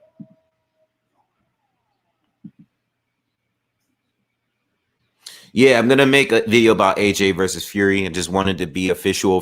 It's been official for weeks, but we still heard things that makes it not so official. So I just want the fight to be scheduled. You know, I know we're getting bits and pieces every week. I'm not covering what I'm not going to do is make videos covering how close we are on making the fight. I'm not going to do it. I know it's going to bring a lot of views and stuff like that, but I haven't done a video on those two yet. I will do one soon. As soon as the fight is announced officially, I'm going to do as many videos as possible. But as far as right now, I'm not going to make videos until they actually make the fight. Okay. I don't want to do videos constantly about the gossip, what Fury said in the interview, what AJ said in the interview, what they look like in training, and what Hearn said about the fight is going to be at this location. They're going to get this purse. They're waiting on this. I don't want to make videos talking about that stuff. I don't care.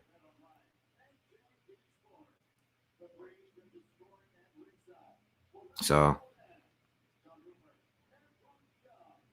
yeah, Callum Plant is supposed to be next if Canelo beats Saunders. Hopefully he's supposed to be next, but we'll see how that works. The politics of boxing, man. The politics is not gonna work out. Canelo fights on DAZN, Plant fights with PBC. How that's gonna work? What platform are they gonna fight on? So we'll see. We just gotta wait and see.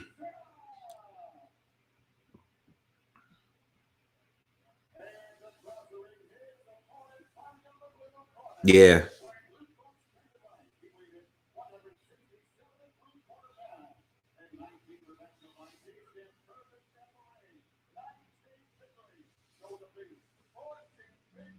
Canelo versus Plant on Triller.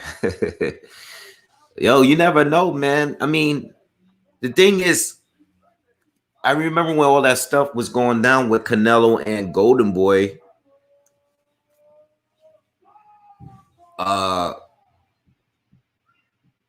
When all that went down between Canelo and Golden Boy, I thought they were saying that Canelo was pretty much a free agent. So I know he has a working relationship with DAZN and Eddie, but he should be free to fight where he wants. Hopefully, we'll see. I honestly don't care where the fight happens. I don't care how much these guys get paid. I just want to see a fight. I want to see Callum Plant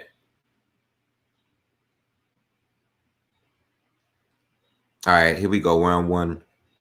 Gongora versus Pearson. Andrade and Williams next fight.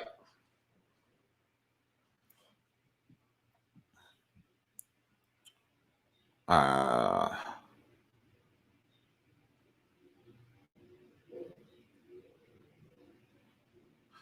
right, not much extra so far. Just a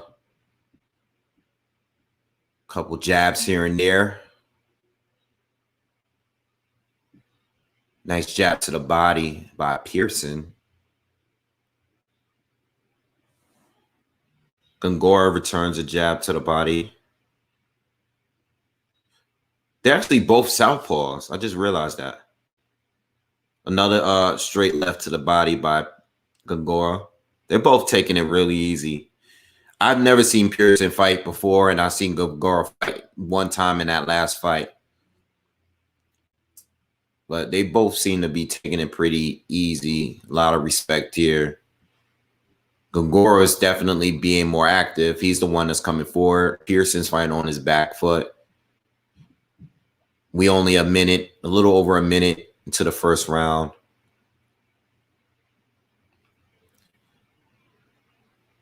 Another jab to the body by Gongora.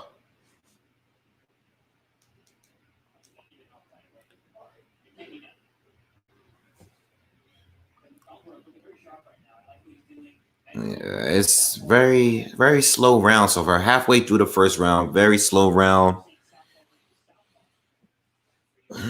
Not really much to really commentate on. Neither one of them really doing much, if anything.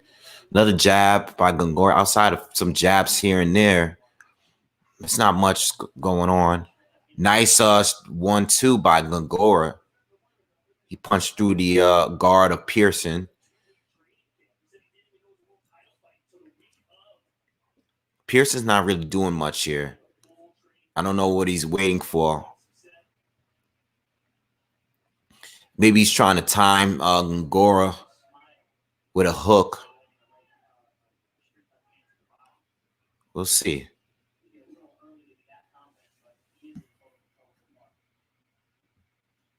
Yeah, it's not much going on.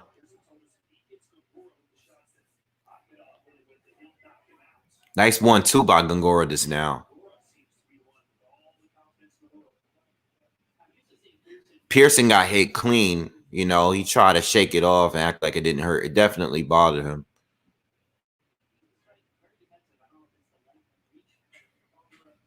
Yeah, Gongora definitely has like the length and height advantage between the two.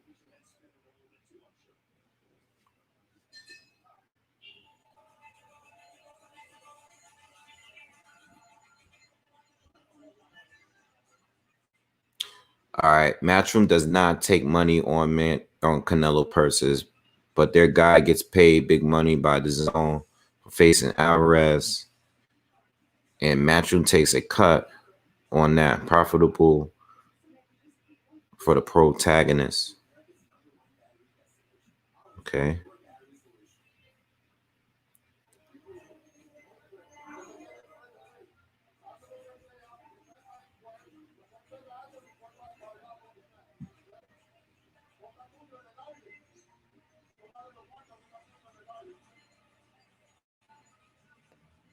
Nah, if somebody misquotes me and I'm here to see it, sometimes I get the names confused, so that might have been it. You know, you do a lot of videos and there's a lot of fighters that you cover. You sometimes, I do videos, sometimes I get the names mixed up or I might forget the name at the moment.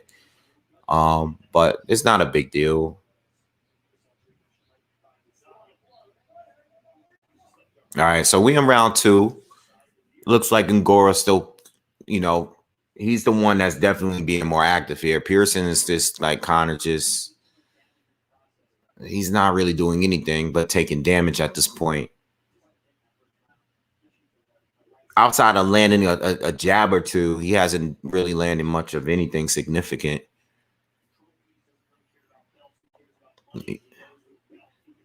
He tried to set up a check right hook just now, but Gongora blocked it.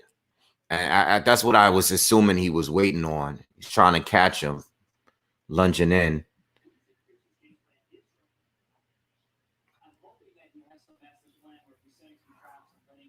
Yeah, they're pretty much asking the same thing. I think he's setting up a trap with that hook, but outside of that, I don't see. You don't really have much. He lands a straight left to the body though just now. Gore's just pacing himself. He's being more active. We're halfway through the second round. Williams and Andrade is up next. So if you're just tuning in, don't tell me rest in peace, Black Rob, man. Oh, don't tell me that right in the middle of the commentary, man. Damn. Oh, boy. Don't tell me that, man.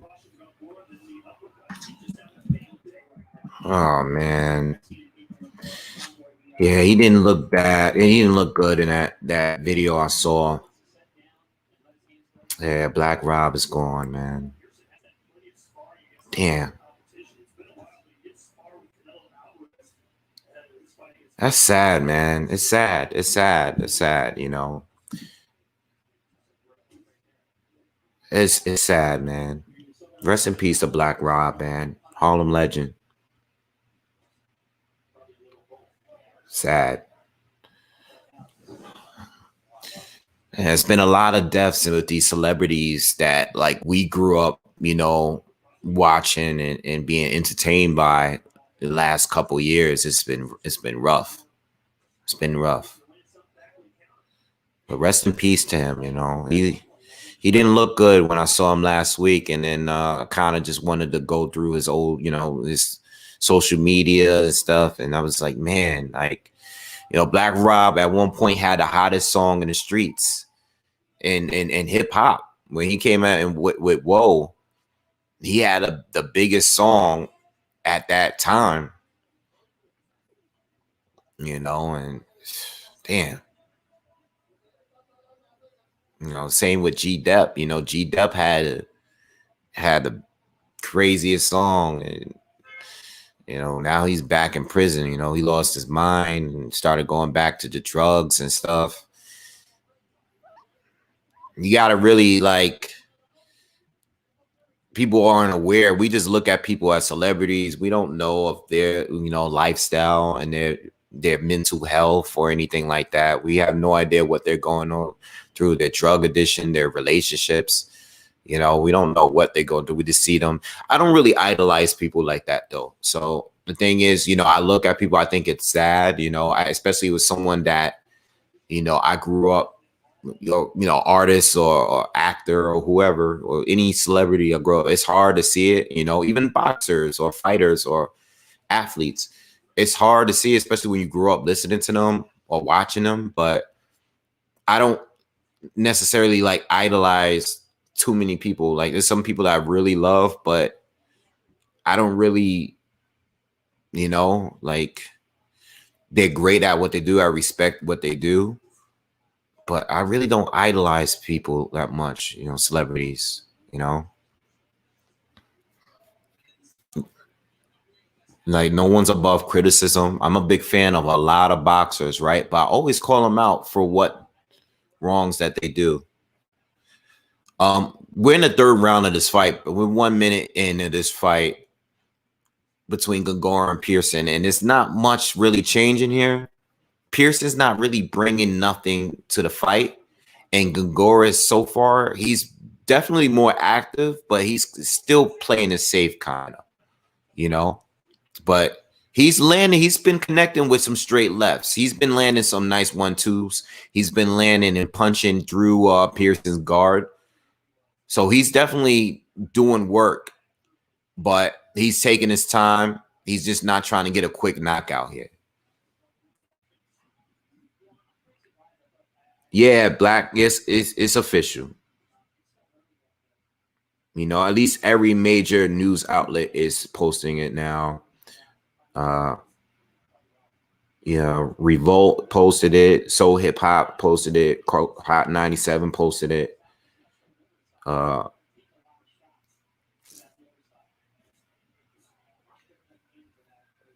I see this article here saying Diddy is reaching out to Black Rob following recent hospitalization, and it's too late, you know. I mean, but you can't, you know, what do? You know, you can't.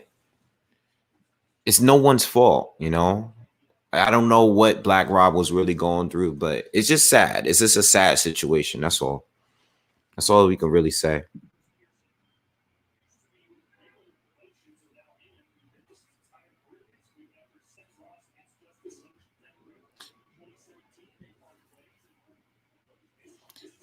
Ben, I'm reading the Connor Ben comment by TMT.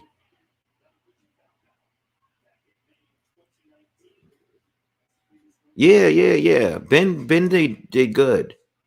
I don't know what he died from. I know he was having health issues. I don't know why he was in the hospital, but you know, I hope, my condolences to his family, and I hope, his family, I hope they're going through it well, and I really don't know any info.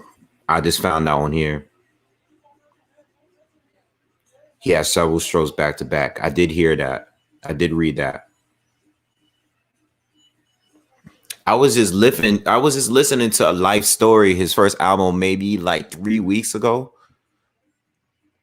I was listening to his first album not too long ago. I love, like, my favorite, like, mid 90s up into early 2000s is my favorite years of hip hop. So I always go back and listen to, like, those years.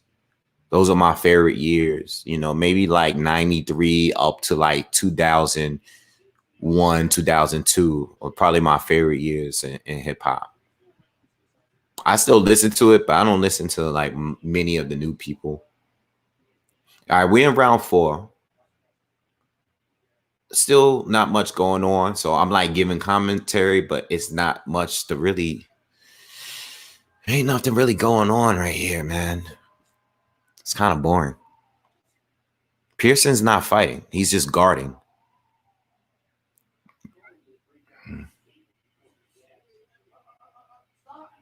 He had kidney failure and he was on dialysis because he was homeless. Just hearing that Black Rob was homeless that bothers me, man. It really bothers me, man.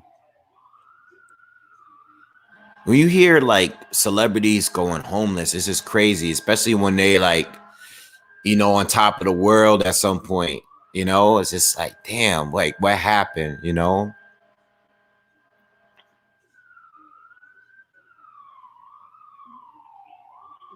this fire truck is bugging out.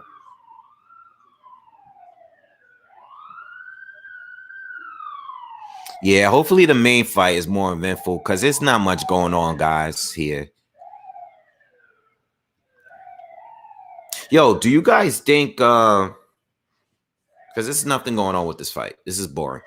Do you guys think Ennis and Ortiz can beat Errol and Crawford right now? I'm only asking that because I seen, one of the subscribers tell me he thinks Boots beats Spence right now. Gongora is winning the fight, but this ain't the main event yet. Yeah, one of my subscribers told me he thinks Ennis beats Spence right now. And it made me think, like, do you guys think these two young guys beat Crawford or Spence right now? One or both or whatever?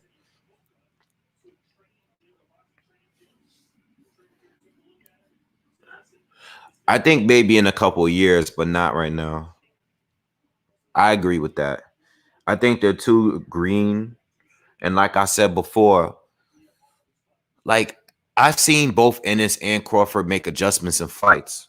Like, I don't know what would Ennis or Ortiz is gonna do if they're losing, if they're down a few rounds. What happens? What do they do? How do they make it work for them if they're down? That's one of the things that come with experience, and those two just don't have it yet. because they're moving, they're on the come up, and they're fighting good fighters.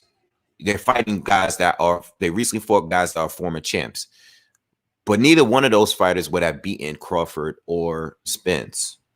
You know, they're not beating guys that's above the level of the fighters that Spence and Crawford already fought. So there's no way to really determine that, you know. And I think Ennis is a little ahead of Ortiz. I've been back and forth for it, but right now, with their biggest tests, they both had their biggest test recently. I was a little bit more impressed with Ennis. But again, I still think it's a little too soon to say that they would beat Spence. You know, Spence was losing to Brook early. You know, he was losing to Brook. Brook was just getting the best of him a little bit when they were boxing. Spence just went straight dog on him. Just beat him out, bullied him, dogged him out. You know what I'm saying? And that's the way you have to fight sometimes. Sometimes he could fight on the outside and just outscore you. You know what I'm saying? Was that a knockdown? Oh, no. Same thing with Crawford. You know, Crawford, we know he's great at adjusting. You know, he can be a dog or he can outbox you or outpoint you. You know what I'm saying? He can change it up every single time depending on who he faces. You know, he could fight as a righty or lefty. And I know Ennis can do the same, but we haven't seen enough yet for me to think that he's ready and capable of beating guys like Spence and Crawford. I think it's too soon. You know, it's too soon. It's too soon. If they were to fight and he did it, that'd be great. You know, I was wrong about Lopez. I thought Lopez was going to lose to Lomachenko. But I also thought that Lopez was Lomachenko's best opponent up to date. But Lopez beat Lomachenko. You know, he did it. He got the job done. So I don't want to make it seem like it's too far-fetched for those guys to win, but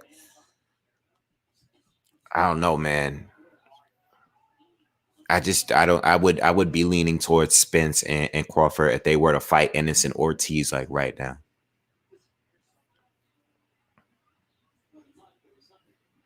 And I definitely think Boots would be the tougher challenge for both. Boots is bigger, longer.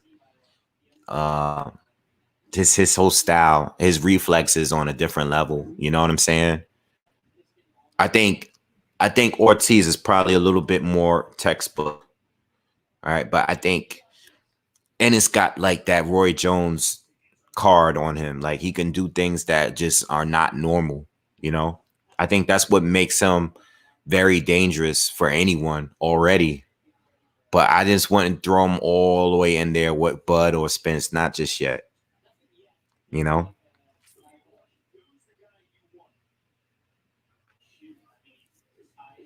Nicholas Walters was Lomo's best opponent. I think it's debatable. I think Loma's best opponents, his top three, based on the time that I'm basing this on the time that he fought them. I think before Lopez, I would say Linares, Walters, and Russell. Those three. Not in the order. I'm just saying in those three. I think it's debatable between those three. Russell was undefeated. Loma only was coming off his second professional fight, second or third. And Gary Russell was dangerous from him at the time, you know, especially because Loma was coming off that loss to Salido. Gary Russell was undefeated. And guess what? Gary Russell hasn't lost since that fight. Has Gary Russell fought the very best? Not saying he has, but still, you know, I mean, same with Nicholas Walters. You know, he did beat Donaire at 126, but he beat Donaire at 126. Like Donaire, you know, moved up divisions and he was trying to get a title in a higher division. That was a good win, but Nicholas Walters had a lot of power. He was very dangerous. He was undefeated too. And Linares was a well-seasoned lightweight, been at the weight for years, defended the title a good number of times. So I think it's definitely debatable between those three. Walters retired after the fight. The last time I saw Nicholas Walters, I saw a picture of him being like kind of fat. He didn't even look the same. He kind of just retired after that. It was a wrap. I wouldn't put Rigondeaux in there because I personally thought it was a mismatch. Rigondeaux shouldn't be fighting no more over 122. So Rigo, I thought it was a mismatch before the fight. That's just me. It's not that Rigo is not skilled enough. He's just straight. He's too small. He shouldn't fight Lomo. He shouldn't be fighting Lomo at 130. It is what it is. Like, Rigo is fighting at 118 right now. That just goes to tell you, like, he shouldn't even be above 122. Like, 126 is too. Even 126 is too big for him. But I think Teofimo Lopez was by far the toughest challenge for Loma. I think that was a dangerous fight.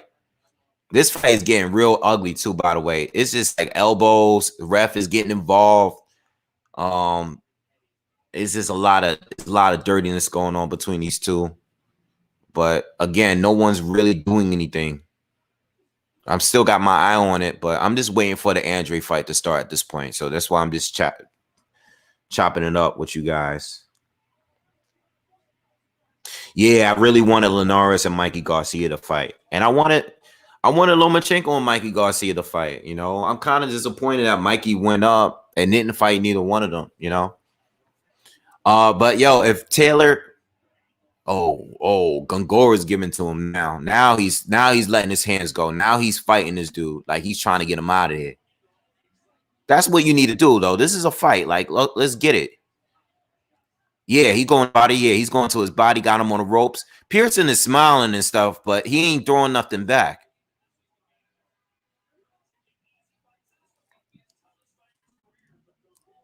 $30 seconds left in the 6th round. And Gongora got him against the rope still. But he's not landing nothing clean right now. Most of these shots again is being blocked by Pearson. I would still like Mikey to fight these guys at 140. I don't think Mikey can beat the top guys at 147. I know he beat Jesse Vargas, but I don't think he can beat the top guys at 147. I would like Mikey, like, Gagora's really giving him. He ain't knock him out though. Pearson's still doing his shoulder bumps and elbow. He fighting dirty. He just trying to get on his bad side. But Pearson ain't fighting and landing nothing. He's just trying to be annoying right now instead of really fighting. So if Josh Taylor and Jose Ramirez winner doesn't fight Teofimo Lopez, or if they don't go up to fight Bud for the WBO title or whatever, I would like to see Mikey Garcia fight the winner of that fight. That would be good. You know, I would like to see that. Yo, I love the Haney versus Linares fight. I love that fight, man. I don't know how much Linares still have, but I think, again, like I said in a breakdown that I did, or a video I did, I didn't do a breakdown, but I think the video I did, if Linares is able to take Haney's power, because Haney's not a huge puncher, but if he's able to take his power and this goes rounds, I could see Linares winning and outboxing him. I'm not saying he is, but I'm saying the fight will be competitive if it's a real true, if this goes rounds. If this goes rounds, I can see Linares giving Haney some issues. But if Haney's capable of hurting Linares, I see, you know, that's going to be an issue. You know, because Linares is kind of chinny, and Linares has never lost on points. Every time he lost a fight, he got like 5 losses on his record. Every time he lost a fight, he was stopped. He's never been beaten on points, you know. So I really like the fight. I think this is a true test, just like Ryan Garcia against Luke Campbell. That was a real test. I think Ryan against what's his face is coming up. Ryan Garcia's next fight against God damn, I can't think of his name. Yeah, I know Haney just fought Gamboa, but that was a mismatch. You know, Gamboa's name is just there just to be there at this point. It's not. His name is just getting used to just take easy, collect easy wins for guys on the up and coming. You know, I don't really believe that Gamboa was there to be a real threat. It's more about guys just getting his name, having his name on their resume and stuff like that. It's not Fortuna. Yeah, Javier Fortuna. It's not a real test at this point. And I was stressing that early in the video that I did. I don't like that Chris Colbert is fighting Gamboa because I think the last fighter that Chris Colbert fought would beat Gamboa too. I think a lot of fighters would beat Gamboa right now. Right now, you know, if you fought Gamboa 5+ years ago, then you might be in some trouble, you know?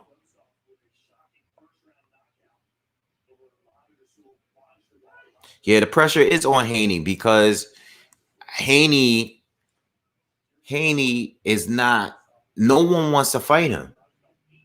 So he has to fight the other top fighters outside of the prospects that he wants to fight. So he can't get in there with, well, not prospects anymore, but I want to see if Haney is going to fight Lomachenko next, because if Lomachenko fights Nakatani and Haney's fighting Fortuna, I want to see them fight each other. If Ryan is not going to fight him, and Teo's not going to fight him, Tank is not going to fight him, I want to see if he's going to really fight Lomachenko, because if everybody's saying that Lomachenko ducked him, I want to see like, yo, all right, you know what? Lomachenko's available. You going to fight him? I want to see that fight. But I like the Jorge Linares fight. I love that fight. I love Ryan against Fortuna. I like Lomachenko against Nakatani. You know, I like all of those fights. And Cambosos and Teofimo Lopez is good too. I saw the press conference, by the way. Southpaw Killer. Salute. Thank you for the super chat. Overall Wave. Who has a better schedule? PBC or DAZN, Triller, Fight TV, or Top Rank? Who have you enjoyed, bro? I mean, I would have to see the whole schedule of everybody because I don't want to confuse. Like just now, I just thought that Teofimo Lopez against Cambosos was Top Rank, but it's not. It's Triller. So I don't know who has a schedule. Let's just remove Triller and Fight TV out of that equation, because those two are not two networks that, and Pearson just hit, he just rocked Gongora. Those two platforms don't consistently give us fight, right? Showtime just released their schedule, but that's not a fully PBC schedule. So if there's PBC on Fox fights that's coming up, like if they schedule a Keith Thurman fight soon, that's not going to be on Showtime. That's going to be on PBC on Fox. All right, but we have to include them. Who does Top Rank has? Like, let's look at the schedule. I'm not a fanboy for networks. I'm really not, because none of them always give us the fights that we want. I would say DAZN and Top Rank has definitely given us more content lately. All right. But everything they give us is not great. But what they did give us was they did give us, let's see. They did give us Oscar Valdez against Miguel Burchell, which was recent. You know, they did give us Teofimo Lopez against Lomachenko recently. They are giving us Josh Taylor against Jose Ramirez. That's great. You know, Waiting on Terrence Crawford to see what he's gonna do. Yeah, you know, Top Rank has been giving us some good stuff.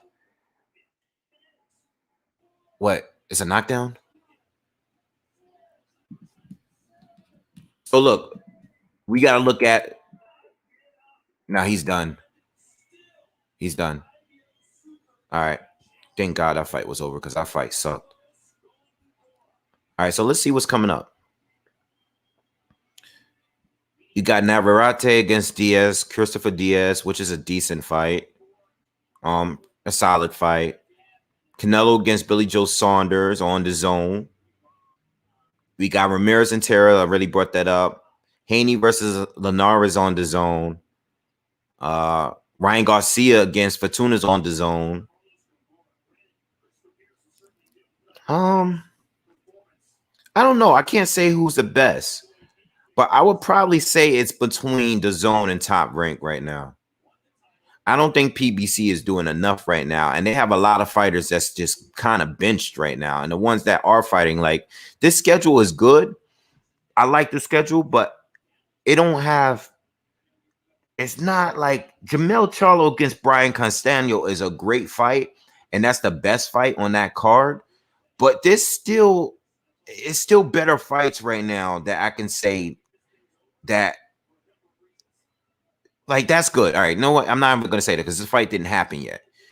But outside of that, none of these fights really, really, really stand out. Like, I like Ubali against O'Near.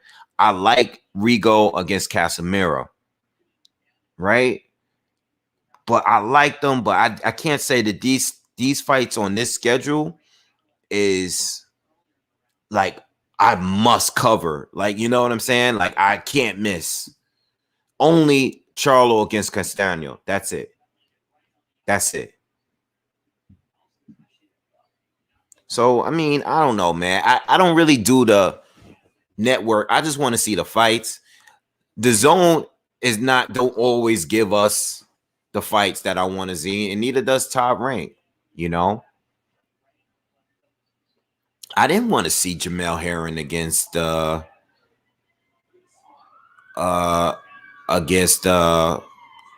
Frampton. I didn't want to see it, you know. I mean, I like Frampton and much respect to him. He was a champion at 122 and 126, but I wanted to see Herring against Burchell when they were both champions, you know. I wanted to see Shakur Stevenson get his title shot. He's a mandatory. I wanted to see, you know, Oscar Valdez, you know. I want to see that fight. You know, I want to see Oscar Valdez fight Shakur Stevenson at 126 too. So, yeah, Jamel Charlo's next fight is very disappointing. But he has to stay active. He has to stay active. But he gets no credit for that fight. He gets none. And that doesn't help you make your case for getting the Triple G fights or the Canelo fights. Not saying that they would give you the fights anyway if you fought who we wanted you to fight, but it just like it proves the point to the people that don't like Charlo. I like Charlo, but you know what I hear from people that don't like Charlo? Who's he facing? And you know what answer I'm going to give him? Nobody. I'm not going to defend him, and if he's fighting guys like that. You know, I'm talking about Jamal Charlo right now. I said Jamel, but I meant Jamal. I was reading the comments.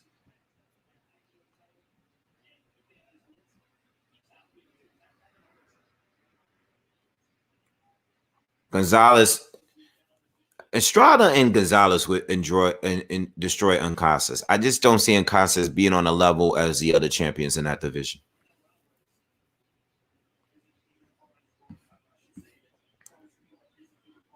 I think Crawford beats Pacquiao.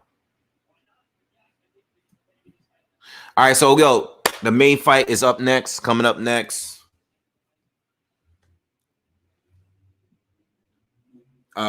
So we're getting ready for that. Thank God this fight is over because this fight was just a sloppy fight, sloppy, boring fight. Pearson wasn't doing anything in there but making it a dirty fight.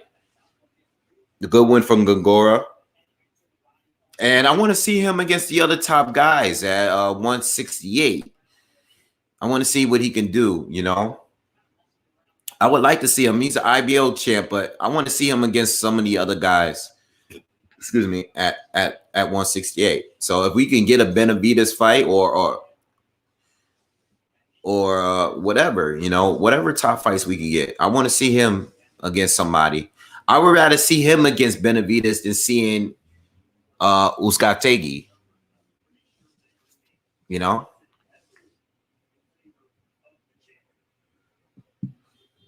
Donaire versus Ubali is a good fight.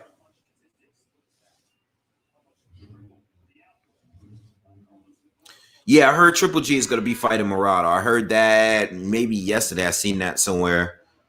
That's a good fight. I have no issues with that fight. Murata is a good fighter. I would actually love to see Murata against Munguia. I think that would be a crazy fight. Like two hitters is going at it. Murata's not going to back down from him. Munguia's not going to back down from him. Like, that would be a crazy fight. Like, mark my words, if that fight were to ever happen, that would be a war. Munguia and Murata would just go, they just be banging like the whole time.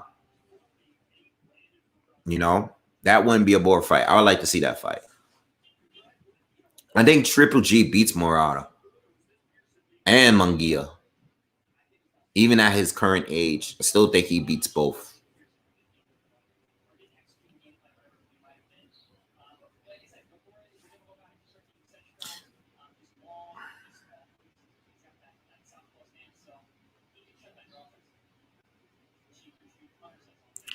All right.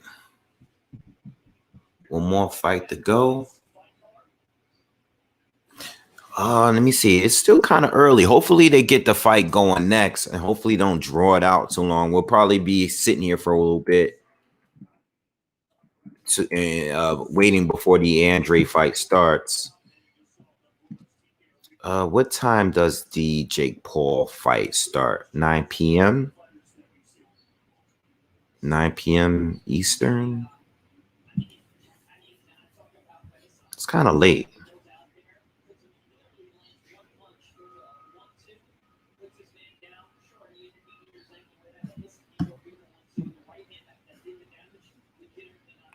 What's up, Awoken? What's going on, man?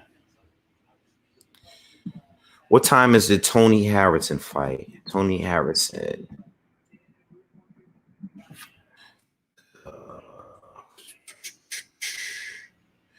Tony Harrison, Brian Perella. Oh, that's at 8 p.m. later on tonight. Okay. All right. Good to see Tony Harrison back in the ring, man. I hope he's good. I hope he's good mentally, you know, because of the loss of his father and the loss of Charlo in his last fight. I hope he's good, man. I think Tony Harrison has a lot of talent, but I just think he fades in a fight.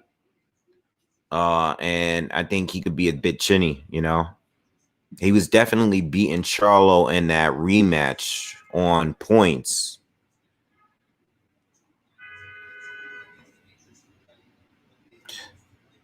Yeah, nah, man, I'm not gonna be covering the fights. I don't think I'm gonna be. You know, I might end up staying home, but I'll let you guys know. You know, if I do jump on, I'll put a schedule up. You know, just be on the lookout for that. But I seriously doubt it.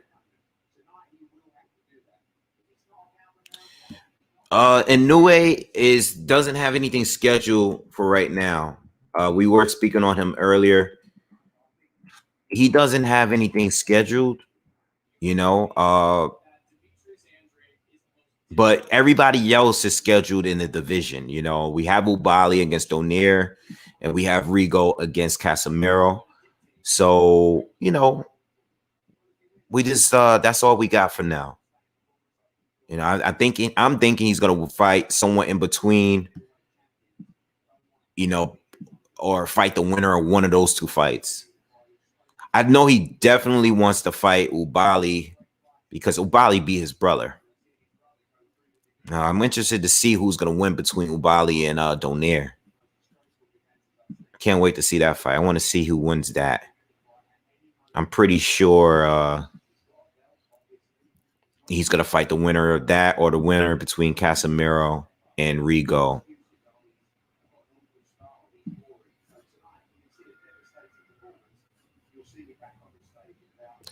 Majidov broke his ankle. Yeah, we figured, man. I was watching a replay, and it looked like he broke it. The way he twisted it on that first knockdown. It sucks, man. And I was saying earlier, it sucks because he's only 3-0. Well, he's 3-1 now. And it's like, damn, he's already 34. How do you come back at 34? At 34, when you're just getting started, like, how do you come back from that when you're 34 years old and you're getting knocked out and breaking your ankle in the knockout?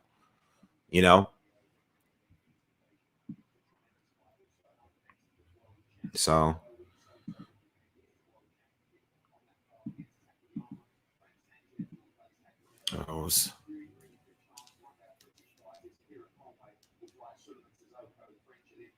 the interviewing Eddie Hearn right now.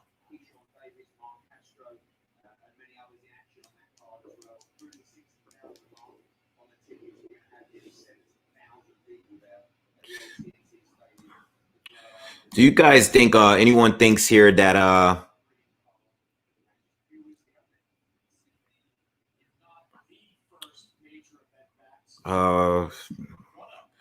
any of you guys think that Ryan Garcia can possibly lose to Javier Fortuna? Does anyone think that he can lose that fight? Does anyone think that Haney can lose to Jorge Linares right now?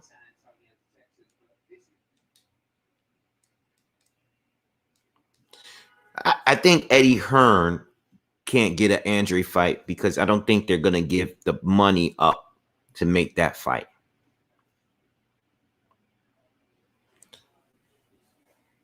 I don't think Eddie Hearn can pay Canelo or Triple G the money that it would take to make that fight. I think they offered Jamal Charlo $7 million, and I think they still turned it down.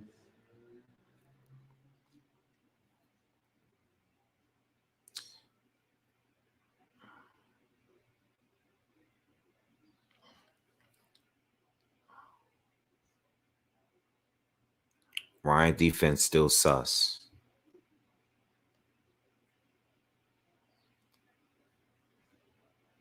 Haney can lose to Linares. Nothing's guaranteed. Anything's possible. I think Ryan beats Fortuna. I think he knocks him out. I think he catches Fortuna with a left and knocks him out. But if Ryan gets hit too, Fortuna hits hard and he's wild. But I think Ryan is going to catch him. Who do I think wins between Savannah Marshall or Clarissa Shields, man? I don't know. I do not know. I don't know. I don't know, man. And, I spoke on this the other day. The thing is, I like who Clarissa Shields has been fighting over Savannah Marshall. Like, I'm not the people Savannah Marshall has been fighting has been atrocious, but you can tell she's much better than her opposition, right? You can tell, and plus, Clarissa lost her in the amateurs. I can see that being a really tough fight for Clarissa. But I still think Clarissa can beat her. I really don't know. I really don't know how good Savannah Marshall really is. I don't like her opposition. It's really, really poor. I don't know. But Savannah looks like she can give Clarissa problems that the other fighters haven't yet. But I'm basing it on the horrible opponents that she's faced. that I've seen her fight. You know?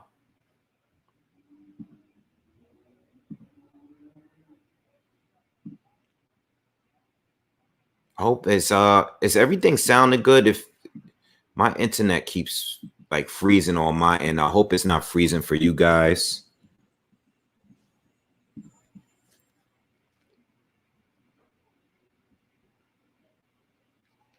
I'm not sure on Ubali versus Donaire yet. I'm really not sure.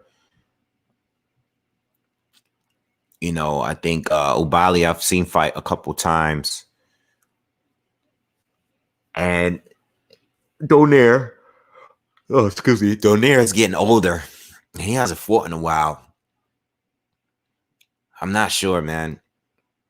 I can see Ubali winning on points, but I can also see Donaire hurting him, and you know, it's hard to call, man. It should be a good fight, though. I see the fight being close either way, though.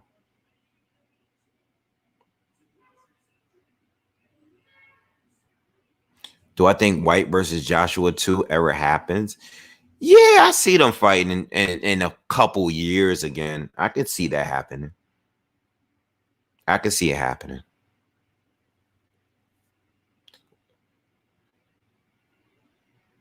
Shout out for Tanzania, African salute.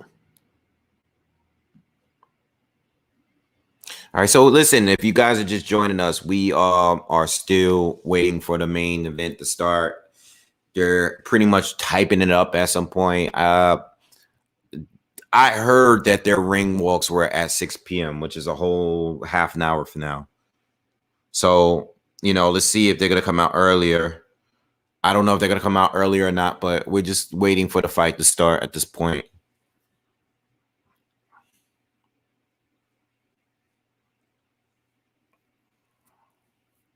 So we're just waiting for the fight. I haven't heard any news on Charles Martin. The last time I heard about Charles Martin, there were rumors of Deontay Wilder coming back to fight him. And that, I haven't heard anything since. That was months ago. So I don't know what's up with Charles Martin, man. And that's a whole nother thing too. We're all kind of waiting. Liam Williams, they're showing a weigh-in. Liam Williams look sharp. You look really fit at the weigh-in against Andrade. So yeah, what was I saying?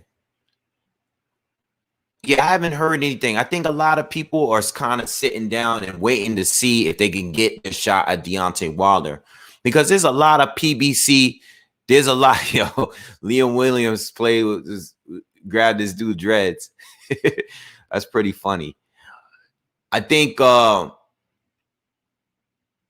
lot of people are probably sitting on, you know, standby in the PBC that's in the heavyweight division to see if they're going to get their opportunity to fight Wilder on this comeback fight. I personally don't believe that Wilder hasn't come back yet, because I don't think there's any fight that he's really interested in getting up for if he's not going to make a lot of money. And that's the problem, you know, without no live gate all this time, who are you going to come back and fight when you just made your career biggest purse in the previous fight against Tyson Fury? Even with that loss, how do you be motivated to come back to fight when you're not making any money? Because whoever his comeback fight is against, it's not going to be in front of a crowd or anything. It's just going to be like the way boxing's been this past year. So I think that's part of the reason why we haven't seen Wilder. You know, I mean, we didn't even get to see Fury. We didn't see either one of them fight. And if nobody's putting up a big purse at Abu Dhabi to fight you, who's going to be willing to fight during these times? If you've been making all this money during these fights, it's not too many people do it. I mean, they have live gates now for certain fights, but they don't have the full live gate. And that's where they're going to be able to make their money to pay Wilder, you know? So I think that's part of the reason why Wilder is not fighting. You know, I think people are either looking at like, oh, he's still waiting for his opportunity to fight Fury again, or they still, you know, maybe because, you know, he lost and he just doesn't have interest in boxing and he's going to retire. Yeah, but you got to look at the money too. Like, look at the money he just made. You think he's going to come back right now and agree to a few million after he just made, like, I don't know what he made. Like, he made like 30 million fighting Tyson Fury. Excuse me, in a rematch, you know?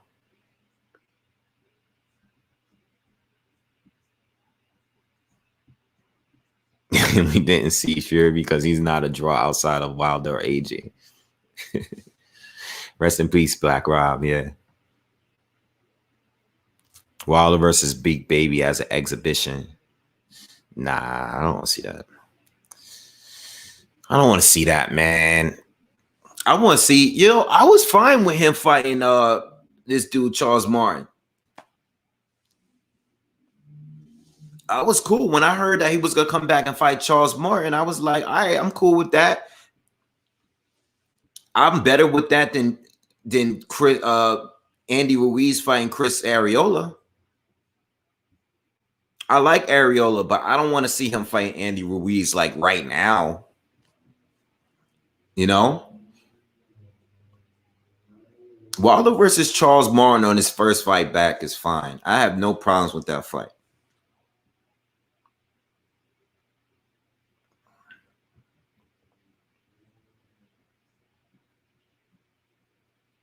Wilder needs to go back fighting Charlie Zelenoff. Yeah, nah, there's people that Wilder could face. There's a lot of people that Wilder could fight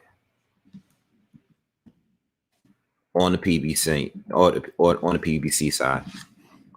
You know, but they got to get the heavyweights going because a lot of them has just been sitting out, and we haven't heard anything about them and who they may face next. Kind of just sitting by, waiting and waiting and waiting. Like, I want to see some heavyweights fight, like the top guys. They kind of just been on a bench this whole year, for the most part. You know,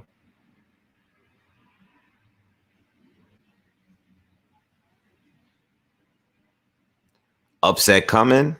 It's been a few people that have been saying that in here. Upset is coming. We'll see, man. Usyk is waiting. He's waiting. He's waiting. You know, I guess they're all waiting because listen, if if Tyson Fury and AJ falls apart, if it doesn't happen, let's just say it doesn't happen for whatever reason, then AJ still has that Mando against Usyk, you know. But if that doesn't happen, then Usyk might be fighting Joe Joyce. He might actually fight Joe Joyce again. So we'll see. I see that Daniel Dubois is going to be coming back to fight Dinu, which I made a tweet about the other day talking about how is Bogdan Dinu ranked number 2 in the WBA based on what? Like, who did he fight? Who did he beat? He just randomly popped up as a number 2 mandatory in the heavyweight division for the WBA rankings, which sounds crazy to me. Like, who did Bogdan Dinu beat? You know, the WBA is real funny.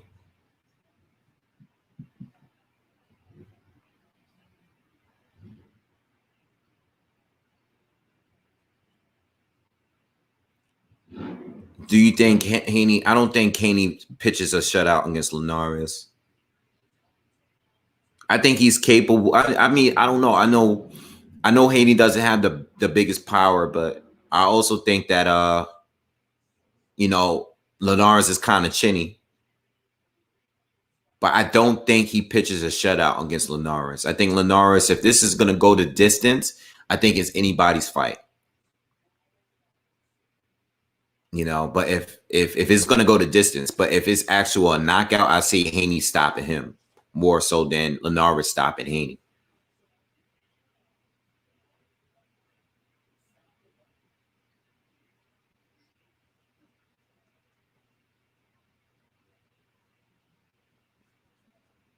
I want to see Wilder against Ruiz, but I want to see if Wilder can come back and get a good win, a decent win on his first fight back.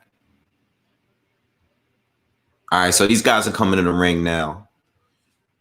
They're bringing them out now. Liam Williams is coming to the ring now. Where's my remote? Oh. Let's go. Let's go.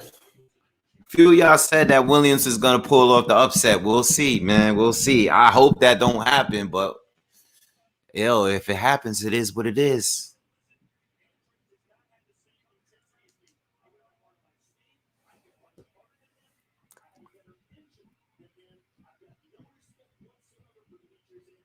All right, so before the fight start, Williams is in the ring. Who do you guys got?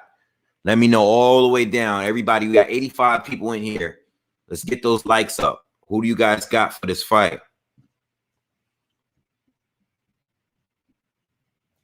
I think Williams has the power advantage, but that's his only advantage in my opinion. So who do we got? Who do we got? Everyone that's here. Williams stops Andrade. Andrade, unanimous decision.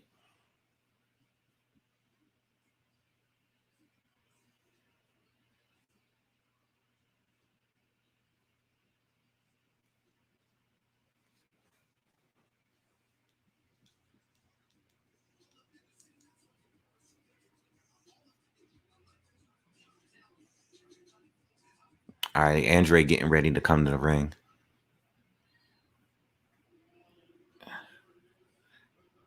Andrade doing his ring walk now. Who you guys got? Who we got here? Williams upset. Think Williams will lose. Boo boo by assault. Andrade TKO. Andrade split decision.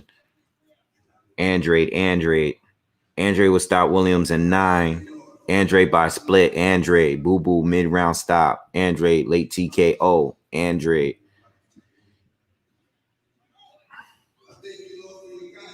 Are you playing DMX? Let me lower that down.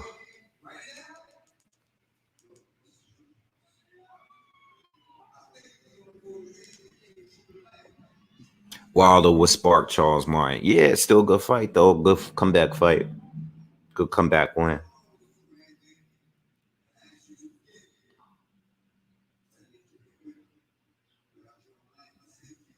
Third knockout, Andrade. Third round. Yeah, Andrade coming out to DMX.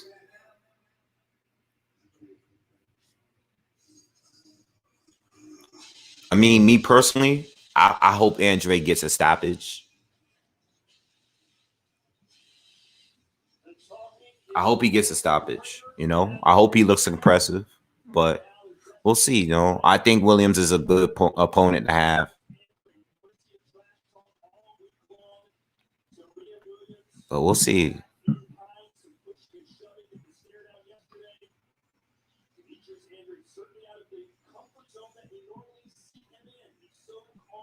Yo, I can't wait. Let's go.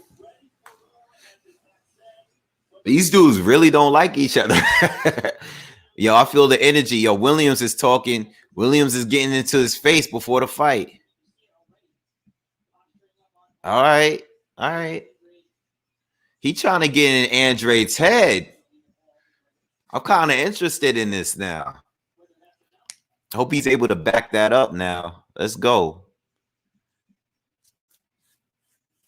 Let's get it. Will Andrade move up? Probably. I think Andrade's going to move up.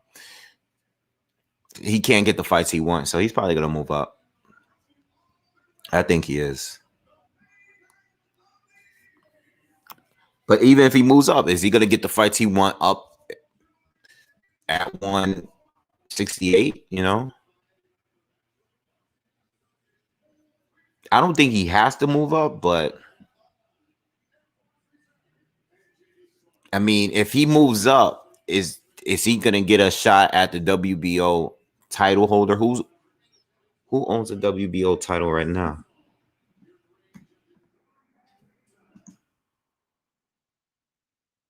The WBO is held by Saunders. Also, Canelo is fighting for that title, and Saunders are fighting for that title.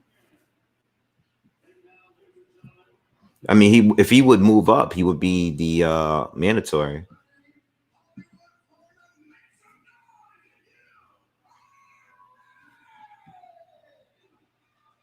All right, let's go, man. Let's go.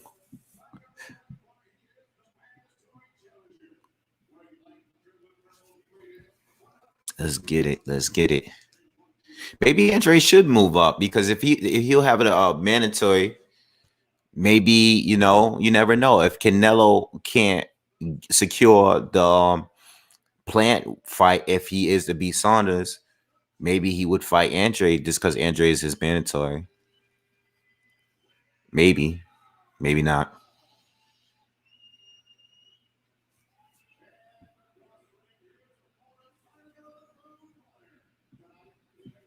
Andrade would never get a title shot at super middle. I don't know, man. Let's go, man.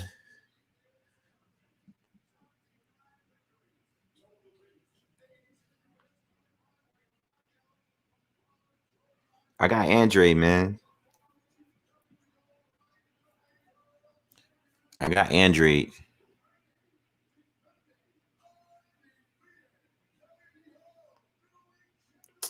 Nah, I think Andrade's gonna stop him, man.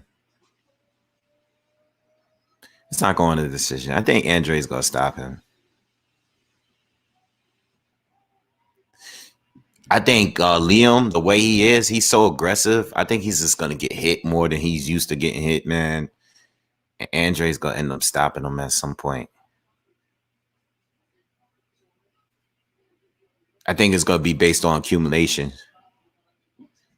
Yo, Liam Williams is mad intense, yo. I got Andrade. All right, here we go. Round one. I got Andrade, man. Let's go.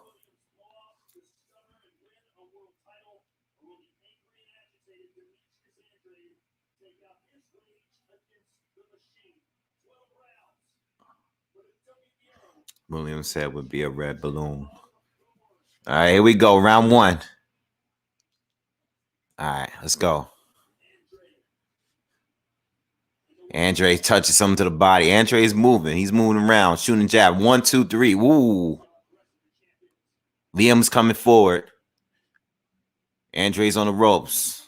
Moves around. Liam throws a left to the body. Oh, Andrade. Big left hook.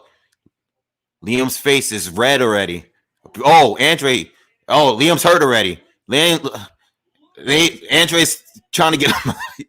Oh, he got him against the ropes. Liam is holding on to him. Andrade's trying to get off of him. This is comedy. Oh, my God. Oh, Andrade shoots a left to the body. 1, 2 up top. Liam's coming forward with that tight high guard. He's holding. He's still hurt. And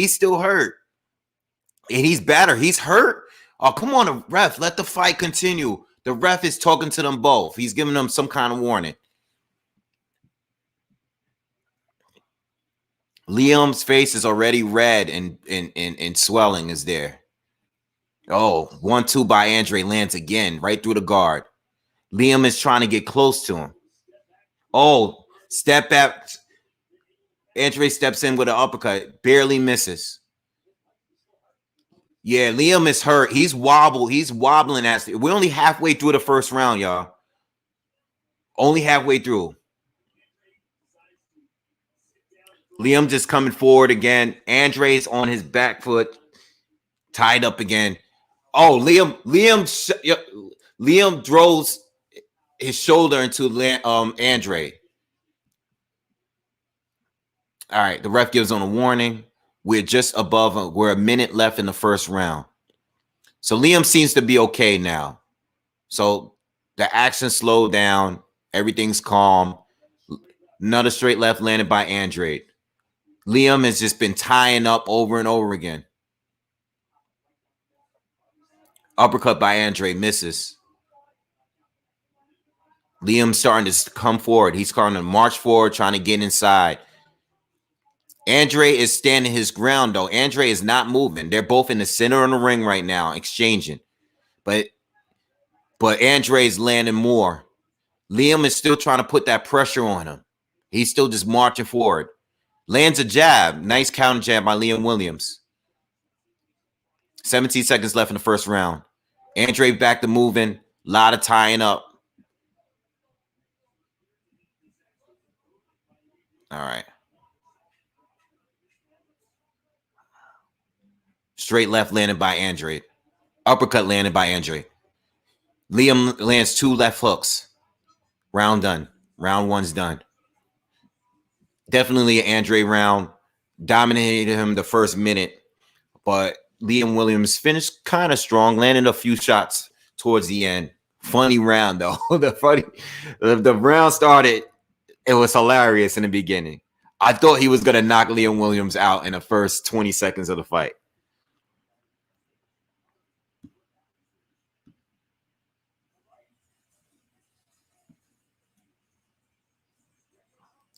Andrade swings too well sometimes. Yes, he does. Band-Aid Andrade. Yeah, definitely an Andrade round. Liam, at least we know now that he's capable of hurting Liam Williams. But we'll see how the fight continues. This ain't the first fight where we see Andrade hurt his opponent, drop his opponent or whatever early in the fight, and it goes to a decision. So it's just that when Liam Williams so far win the second round now. Nice left hand to the body by Andrade. A lot of tying up, though. Fight is a little ugly. It is a little ugly. It's entertaining, but it's a little ugly, too. A little wild. Both are a little wild. Liam kind of walks straight into shots at times. And Andrade leaves himself a little bit too open as well. I always said that Andrade doesn't have the best balance when he moves. He's being forced to move. He is moving. But there's times where he stood his ground and just fought Liam Williams' fight. But he's trying to be mobile here. Williams is just stalking him, throwing jabs. He's trying to fight. Andrade is moving. He's using a lot of lateral movement. But so far, Williams is dictating the pace of this second round so far. All right. He's controlling the pace. He's landing some straight rights, too. He's smothering Andrade. 1 minute into the second round. Andrade lands a nice left hand again. I think he hurts Williams a little bit again with that straight left. Williams is tying him up now. See, Andrade just took over just now with that shot. Andrade can definitely hurt Williams. We haven't seen Williams hurt Andrade at all yet. Andrade's just waiting, though. He's just waiting. 1-2 landed by Andrade. We halfway through the second round.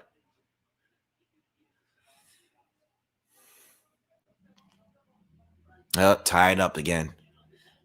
All right, so Williams started out strong this round, but now Andrade's back into control. I think it's because he hurt him. Andrade just trying to set up that straight left. A lot of tying up. A lot of ugly. Oh, this is so ugly. A lot of leaning. Ref keeps having to get in. Ref is doing a lot of work here. A lot of warnings. He's trying to talk to these guys. Watch for the headbutts, the leaning. It's an ugly fight, man. Andrade is fighting in orthodox now. Looks uncomfortable doing it, but he's doing it. He's using his jab. Leo lands a 1-2. Andrade needs to fight as a southpaw. He looks very uncomfortable fighting as a righty. He can do it, but drops. Andrade drops Liam Williams with a straight left. Nice 1-2 right down the pipe. Yep. He got up. He got up at 9. The ref could have ended it there. Got up at 9. Andrade trying to get his 10 seconds in the second round. Andrade is trying to get him out of here. Liam is surviving. He's surviving. He's going to survive. Round done. Andrade gets the knockdown in second round.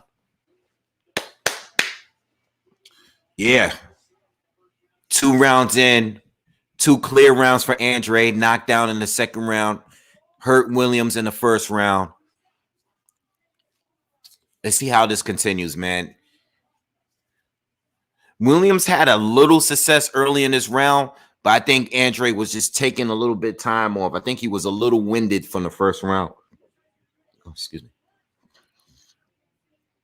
He's been shooting those straight lefts right through Williams' guard, you know, and the thing is, I don't see how Williams can adjust to that because he's not a defensive fighter.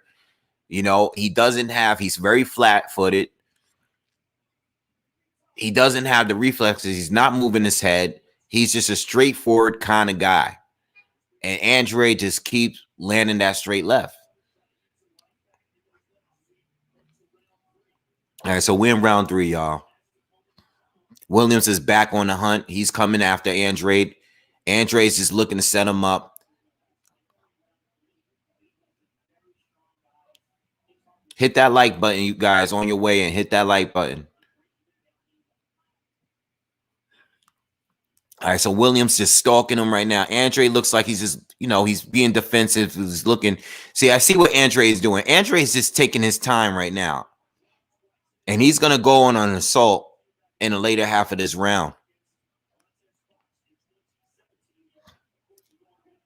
Andrade with a right hook to the body. Uppercut lands. Williams comes in with a straight right, but they're all tied up again. Neither one of them got a great inside game. I would have liked to see some of that. Andrade shoots a right to the body. Or left, I'm sorry, a left. He's southpaw. Liam's doing a lot of tying up here. I think he hasn't fully recovered from that knockdown. Andrade steps in, lands an uppercut.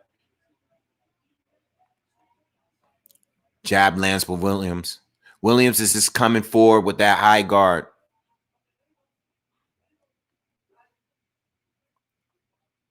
Williams looks very stiff, very easy for Andrade so far. Very stiff, just coming straight forward with that high guard. It's really not much there. You know, he's just trying to get in on Andrade, but Andrade's just setting up. Oh, they both changed. Whoa. Okay. It's a lot of things that just happened. Andrade set him up with an uppercut, right? Turns him, right? Steps around him. But Liam steps around and throws a hook, and they both trade hooks at the same time. Now, I think they both got rocked by that. And then they tied up. So Williams is coming forward right now. Andrade is moving, all right?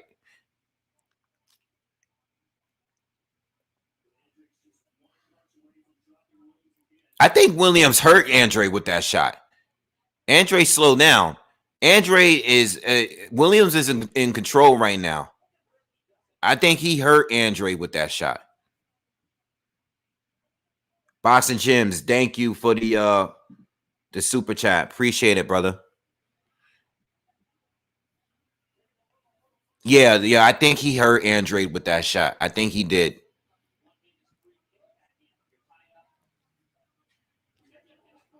Andrade took the rest of the round off. Yeah, Andrade ain't the same right now. He's okay, but you could tell he's not the same. Yeah. Yeah, he played it off, but I think he was a little that I wish they would show the replay of that moment because it was a lot. I know Andrade landed the uppercut, stepped around him, and then when Liam turned around and just threw a big left hook, and they both exchanged, they tied up, and Andrade slowed down after that round for the rest of the round. So I'm gonna give Williams that round. That's his round. Didn't really get much from Andrade there. All right, they're going to show the replay. If you're watching, look at the replay. So Andrade caught him with the uppercut. Nice catch and shoot, right? And then he moves around him, but Liam comes around with the hook. Boof! They both trade, but Liam got it way better. Andrade, his eyes was, he got caught good. That was a good shot. I'm telling you, man, those be the ones that do it to you. That be the shot right there. All right, so we're in the 4th round. All right, so 2-1. I have it for Demetrius Andrade, plus the knockdown in the second round for Andrade. All right, Liam Williams came back, won the third round, hurt Andrade for a moment. Good fight so far. It's still a little wild and ugly, but for the most part, it's a good fight. Best fight of the night so far. Andrade lands a straight left through the guard of Williams. Williams is just putting that pressure on him, though. He's keeping the pressure on Andrade.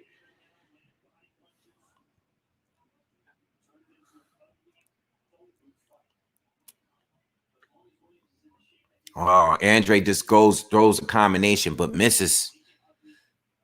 Williams is just staying on him. He lands a straight right on Andrade. Got Andrade on the ropes again. They're both tied up. Nice combination. Williams lands a right to the body. Williams is putting a lot of pressure on Andrade now with no responses. They're tied up. Williams just looked up at the clock. We're about halfway through the fourth round. Andrade shoots a straight left to the body. Williams steps in, lands an uppercut on Andrade. A lot of pressure on Andrade. Andrade is not looking that comfortable right now, I'll be honest. Oh, nice combination up top by Williams. Williams is putting a lot of pressure on Andrade. He is winning this round so far. He's making it ugly, but it's working for him. And I think he's wearing Andrade down a little bit.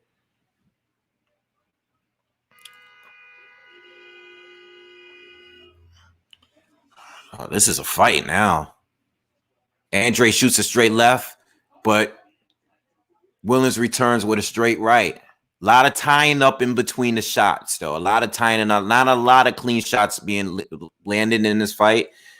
It's a lot. It's just tying up. It's a lot of clinching. It's a lot of rubbing and elbows and stuff. It's ugly, but it's working out for Williams better than Andrade. Neither one of them have a real, true inside game. Neither one of them is showing that they have an inside game. They're both just tying each other up. But Williams is getting the best of Andrade this whole round. Andrade looks a little drained, to be honest. Another right to the body by Williams. Andrade shoots a straight left, but it's just off the target. Andrade doesn't look good. Doesn't look good. Got to call it as I see it. He doesn't look good. All right. Round 4 over. Another round I'm giving to Williams. This is a fight, y'all. This is a fight. This is a fight. This is a fight. Yo, everyone that's in here, make sure you hit that like button, man. I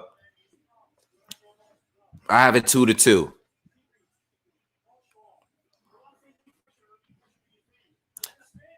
I would say Williams is doing a good job with the pressure, but it's also the tying up, the leaning on Andrade. He's doing a lot of things that's wearing Andrade down, and Andrade's been shooting his straight left, but they haven't been shot. They haven't been sharp since the knockdown. All right. Plus, he got rocked in the third round. All right, so now we're in round 5. Williams is coming right at him, right back at him with the pressure. Referee got to warn Williams. Williams is doing shoulder bumps while he's tied up with Andrade. Andrade is back on the center of the ring. He's trying to fight with Williams a little bit, throws a combination, but for the most part, he's on a move. A lot of tying up, but it's working for the benefit of Williams. Nice body shot by Andrade. Shoots a right hook but misses. Nice jab up top. Andrade's just moving. He's moving now. He's letting his hands go a little bit more now. You know what it is? I see that Andrade is at his best when he's outside of range. You know, when he can just fully extend that straight left, that's when he's dangerous. But Williams is smothering him. He's smothering him, and he's being forced to move. And that's why Andrade's not having so nice uppercut. He lands an uppercut in the left hand, another uppercut on Williams, another uppercut on Williams. All right, but Williams is just talking back to him, tying him up. Williams has been tying up this whole round so far. No action from Williams, just holding. But he's staying on Andrade, and he's trying to wear him down. I think that's the game plan here. Just wear Andrade down, make it an ugly fight, wrestle with him, make it ugly. Just that's all he's doing. All right, but so far we halfway through the fifth round. It's been all Andrade so far. Andrade lands a nice combination, a straight left to the body. Williams is still stalking him though. Andrade's nice 1-2 by Andrade. Andrade trying to create some space there, landing a nice 1-2, and Williams is holding him, leaning on him, putting him in headlocks, elbows, shoulders, all of that.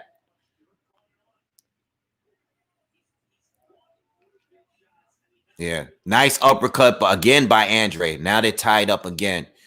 Williams got a little cut over his eye, his eyebrow, his right eyebrow. Nothing big, some swelling, but nothing big since the first round. Nice right landing by Williams. Nice counter right. Williams to smother him again, leaning on him. They both fall over into the ropes. They're both on the ground. 26 seconds left in the fifth round. So far, it's been all Andrade for this round.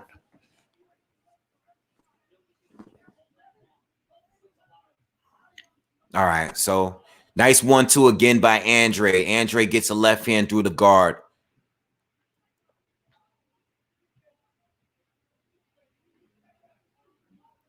Andrade's just moving, popping that jab. Secured the fifth round. Another uppercut, but it misses by Andrade. Williams is smothering him again, leaning on him. Got him in a headlock. Round over. Fifth round for Andrade. All right, so if you're just joining us, make sure you hit that like button. I have it. Round 1 for Andrade. Hurt Williams early. Round 2 for Andrade. Drop Williams in that round. Round 3 for Williams. Hurt Andrade in the third round. Round 4 for Williams. Outworked Andrade. Round 5, all Andrade. Andrade was just in control. Offense was good. And now we're going into the sixth round. I hope you guys are enjoying the commentary. Yeah. All right. Hope you guys are enjoying the fight. It's actually a pretty good fight. It's just a little too ugly. I want to see some more clean punches, but overall, it's a lot of action, a lot of drama, a lot of intensity in there. All right. And Williams is doing a good job in trying to get this win. You know, he's not fighting. He knows he's not going to outbox this dude. So he's doing what he has to do to win. All right. It's been a little effective, but I still have Andrade up. All right. So now he's coming out. He's going back to doing what he was doing. He's trying to turn it into a street fight.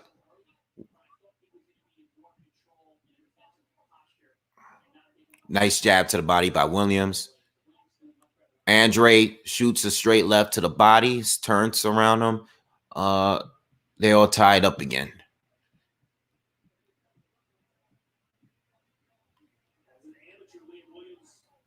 All right. Andrade is just trying to get that uppercut. He's trying to land that uppercut again.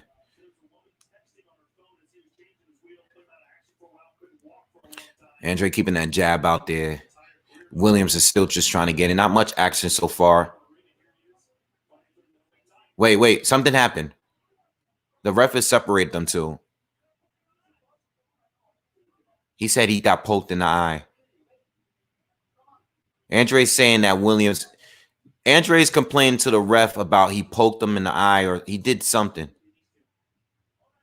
Williams is a dirty dude. Yo, we see shoulder bumps, head butts, eye pokes. Andrade need to fight, man. This guy is going to do whatever he got to do to win.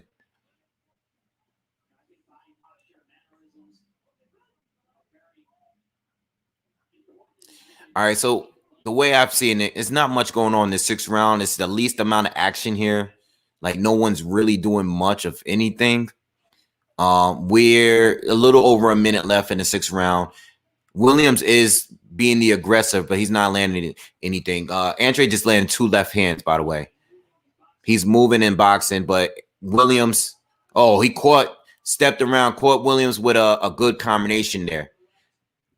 Oh, big uppercut by Andrade. I think he hurt Williams. Williams is backing off him. Andrade's coming forward.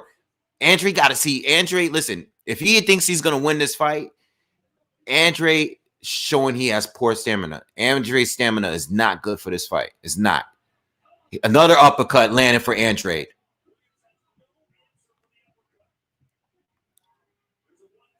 Oh, another nice jab. Nice. Oh, Andrade's finishes 6 rounds strong.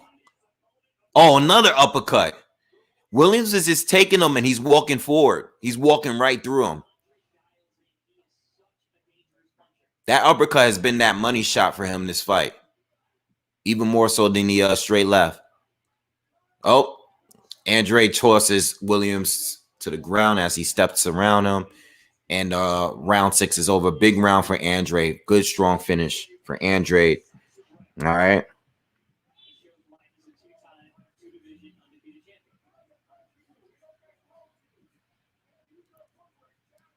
All right, so I got it 4 rounds to 2 for Andrade. A lot of messy rounds. Round 6 started off messy, but Andrade finished strong that last minute. He landed a whole bunch of shots that last round. I'm surprised he couldn't get Williams hurt there. One thing about Andrade is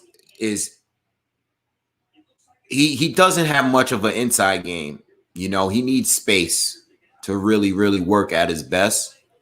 You know, whenever he's being smothered, he didn't know how to really create the space to land these shots. He needs space. He's definitely a long range fighter. And when Williams, like at this moment, we're in the 7th round, when Williams is giving him his space and he's moving his feet slow like he is right now, this is when Andrade is open to do whatever he wants. Like he's throwing these straight lefts to the body. He's popping them in his head with jabs. This is when Andrade is at his best, right? But whenever Williams closed that gap, Andrade is not as effective, you know? See, when they have space, Andrade could step in with the uppercut, or he can wait and time Williams as he steps in. He could do more.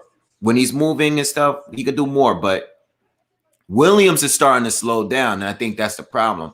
All that pressure and punishment he's been taking is starting to show here because the pressure is not as relentless as it was.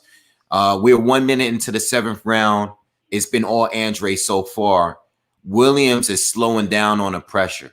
All right.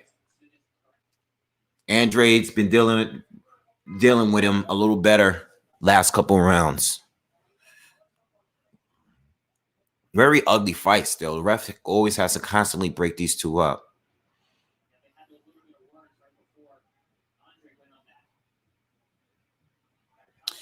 Williams remind me of James Kirkland a little bit, the way that he fights. The way that his guard is, that his head never moves. He likes to throw, he likes to throw the right hand straight, keeps throwing it straight. He likes to fight like James Kirkland in a way. He's giving me James Kirkland vibes a little bit. Just coming forward, he's following Andrade, he's not closing off. He's not closing off the ring or anything like that. He's just coming straight forward, following Andrade as Andrade continues to move. A lot of movement from Andrade. Not too many punches now. Nice right hand by Williams lands. All right. Nice combination lands by Williams. Williams is on in now. Oh, I saw a little low blow there. The ref didn't see it. Williams is going back to work. Little over 30 seconds left in the 7th round.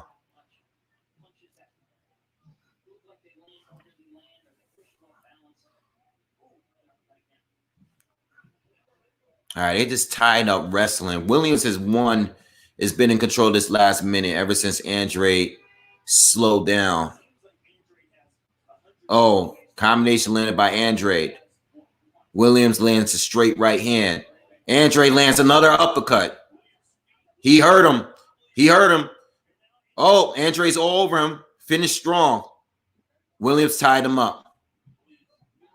All right, that's the end of round 7. Was a close round, but Andrade finished strong. Andrade won the first half of the round. Williams came back strong, and Andrade finished strong by hurting Williams again. You see Andrade's face. He has a bunch of scratches over his face in a boxing match, man. That's how you know Williams is tough. You even see a little bruising on his arm area right here. His upper, right outside the armpit. Williams is giving him a tough fight. What do you guys think? I haven't really reviewed the comments because I've been giving you guys this commentary, but it's I see MMA versus boxing. That's funny. Yeah, man, tough fight. It's a tough fight. Tough fight.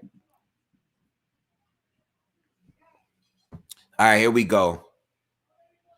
All right, we're in the 8th round, y'all. So far, I got it 6 rounds to 2 for Andrade. I'm not 6 rounds, 5 rounds to 2 for Andrade. And plus the knockdown in the 2nd round. All right. So Williams is still there. He's still stalking Andrade. All right. Straight left to the body by Andrade lands. Liam is still stalking him, though, staying on his heels. Another straight left for Andrade lands. Andrade's just moving. A lot of movement here. Nice jab. He's landing jabs and moving. Williams lands a jab. Williams shoot a right hand to the body, misses. Nice right hand up top by Williams. Excuse me. All right, we're a minute into the 8th round.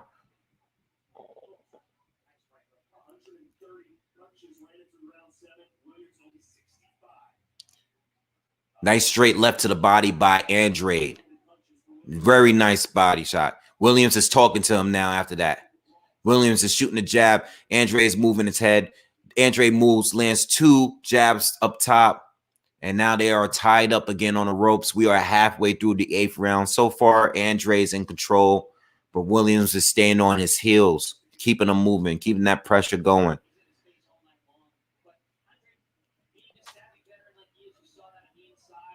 I'm gonna be honest with you. Outside of that big left, that big hook that Williams landed in that 3rd round, I haven't seen any real big punch landed from him. It's just been all pressure. Andrade shoots and lands an uppercut. Still on the move. We have a minute left. You know, we know that Williams had the power, but outside of that one big shot that did hurt Andrade, I haven't seen anything from Williams that was big that landed. Andrade's been landing some big power shots all fight long, but not much power shots landed from Williams.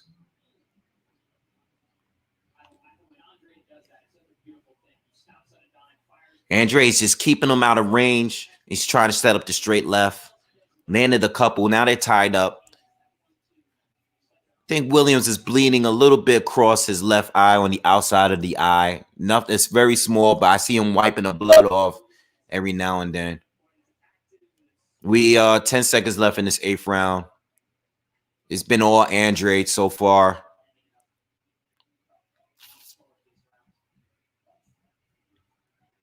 Jab landed by Andrade. Another jab landed by Andrade. They stare each other down. Another round for Andrade for me. 6-2 for Andrade for me. Hit that like button, man. Make sure y'all subscribe to the channel. Make sure y'all subscribe to the channel. 4-4.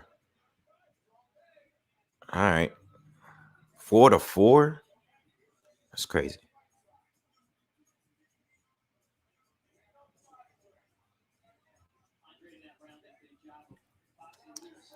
Andrade is definitely throwing more power punches than Williams, for sure. Williams he hasn't really been throwing a lot of power because he's being forced to move so much. And he's chasing Andrade. Andrade's been throwing nothing but big uppercuts all fight.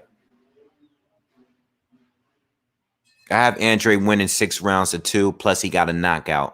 All right, so we're in the 9th round now.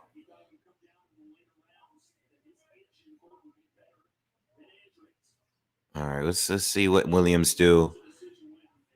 Jab lands with Williams. Williams is keeping that pressure on him. Got him back against the ropes, tied up.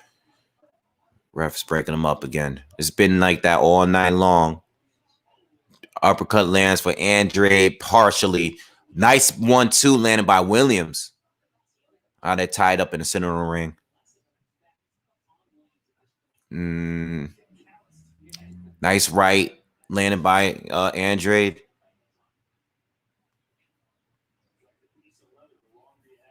All right. Andrade's still on the move. Williams is trying to land something. He's bringing a lot of pressure, but he's not landing much. Andrade lands a jab, shoots the left hand, misses. No, nice 1-2, nice combination by Liam, the Lambs. That was nice.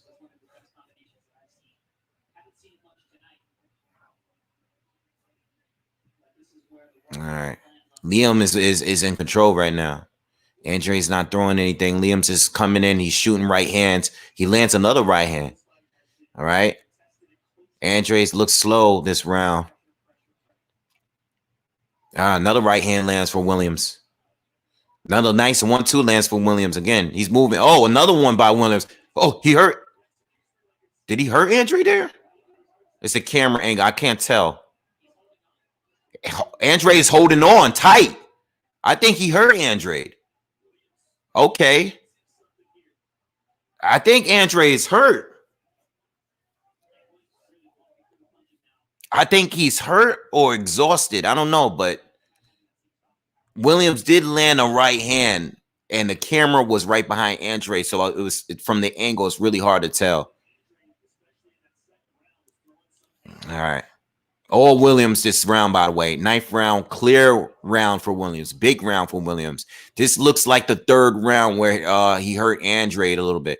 Williams is digging in, attacking Andrade's body. He's all over Andrade right now. Andrade's holding on tight. 20 seconds left in the 9th round. Andrade shoots the left hand, but it's blocked. Williams is all over Andrade. Yeah, he's not. Andrade is not slowing him down. Williams is all over him, going to the body. They're both phone boothing right now, but Williams is getting a better. Williams dominated Andrade that round. Wow. Strong round for Williams.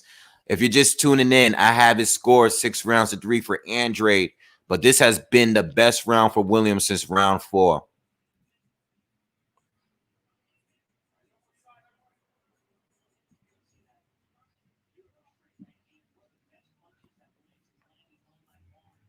What do you guys think of the fight? What's up, William? What's good? What's good, everybody that's here? Boxing Gyms. Yo, make sure you hit that like button if you haven't already. Hit that like button for sure. Just smash that like button. I appreciate it. Gives the videos more viewership, man. Appreciate it if you guys hit that like button. Thank you.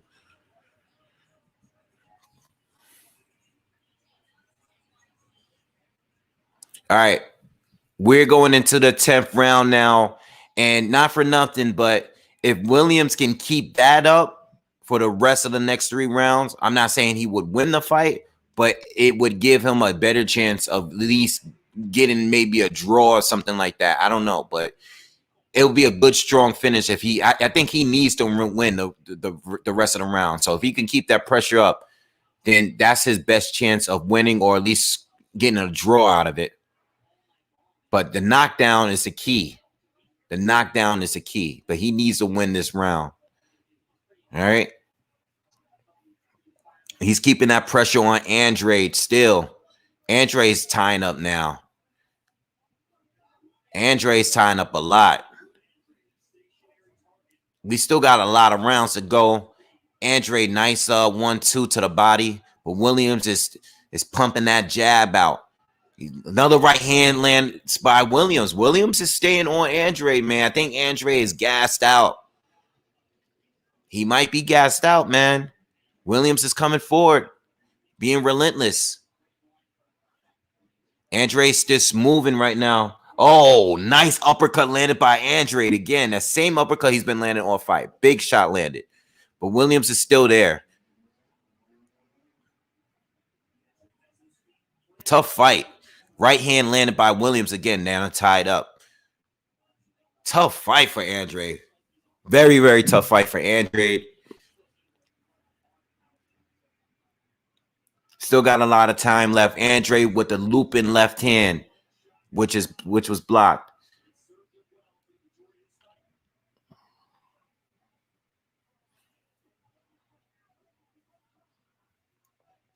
All right, Andrade's on the move. Throws a right hand, but it's blocked.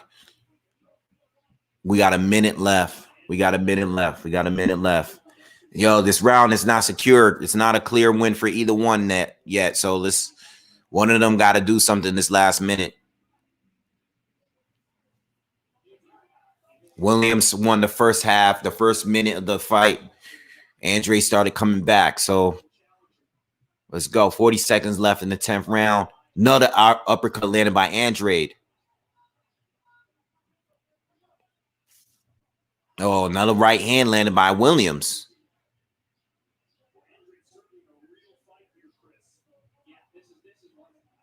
Damn. Now they phone booth it again. This is probably the hardest round to call.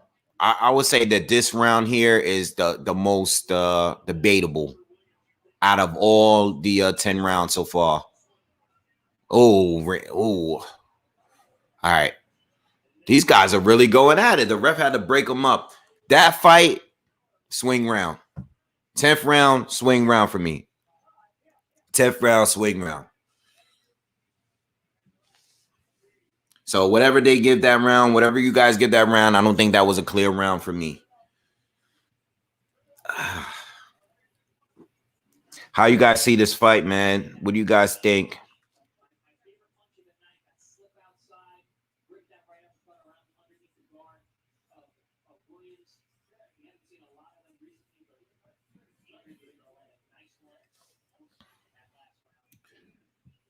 Again, you know, when we were talking about this leading up to the fight, Andrade looks beatable here. Maybe that will get people to get in the ring with him. Maybe this fight will be that fight where, you know, maybe a Charlo or a Triple G will say, you know what, I'll fight this dude. You know, I wouldn't say he looked bad, but he looks vulnerable in this fight.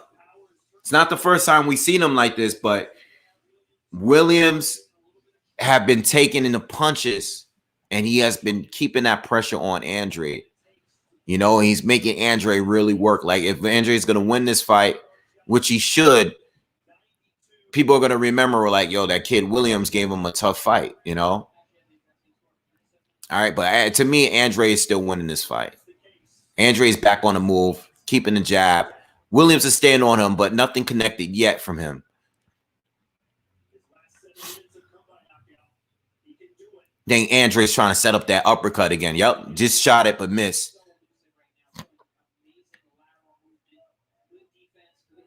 All right, they tied up. Not much action yet. Mostly all Andrade so far. Nothing from Williams so far in this 11th round.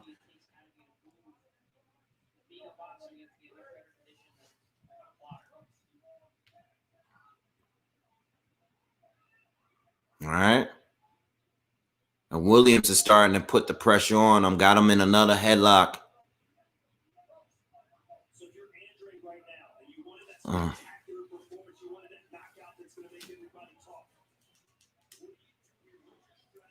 Yeah, I don't think Andrade's getting a knockout at this point.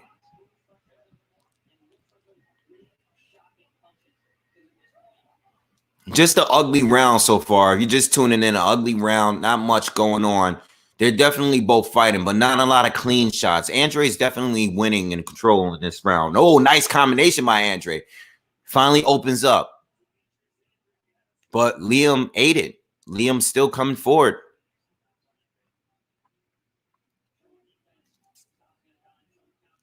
Liam is staying on him, man. He's staying right on him. Got him tied up again. We have a minute left in the 11th round. All right.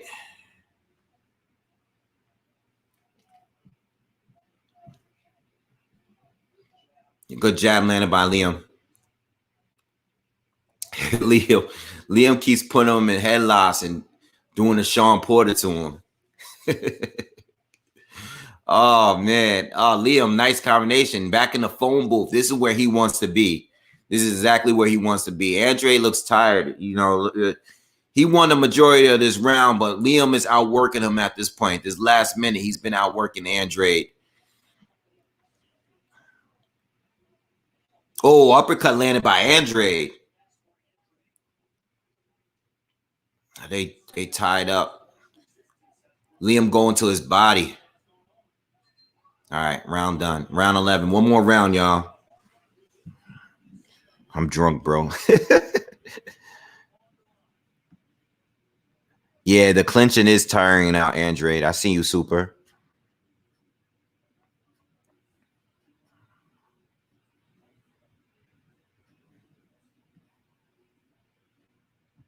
All right, what are you guys saying?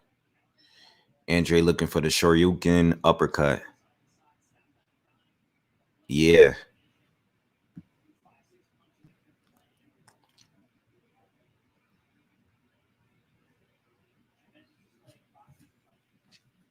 All right. So you guys got it. I'm giving round 10 a draw. Outside of that, I have it. I gave Liam Williams 3 rounds. The rest, I think I gave 8 in one draw. All right, win the 12th round. Andrade's back on the move, shoots and lands a straight left, and Williams is just still continuing to stalk him. Williams got to really go for it at this point. All Andrade has to do is survive. Williams got to go for it. He's trying. Let's see if Andrade gets a late stoppage as he normally does. But Williams is putting too much pressure. You know, it's going to be hard to get this guy out of here when he puts on that much pressure. And he's taking your biggest shots up to this point.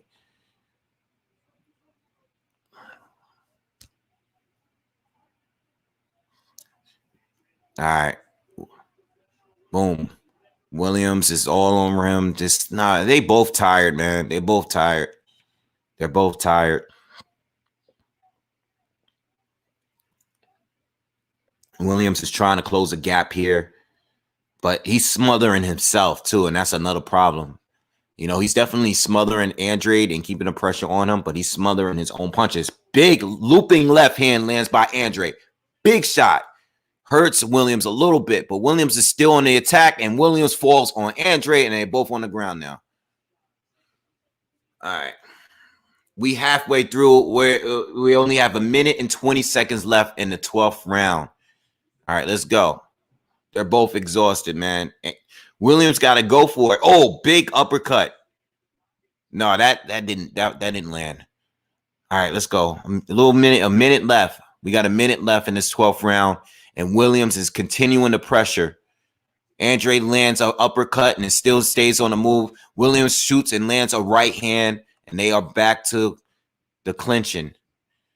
Williams is on the inside trying to dig to the body, but he's smothering himself. You know, all of this clinching. Big uppercut by Andrade again. But I just don't think he has that power left in it like he did earlier in this fight. I think Andrade should go for a knockout. I think he should just go for it. You know, this is a cool win and everything, but he should go for it. 20 seconds left in the 12th round. I think he's exhausted, man.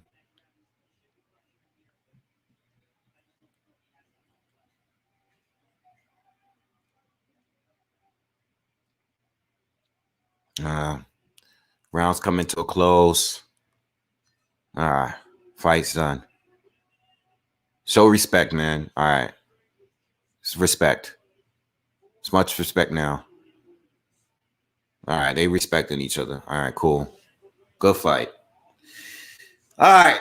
Fight's done. What do you guys think?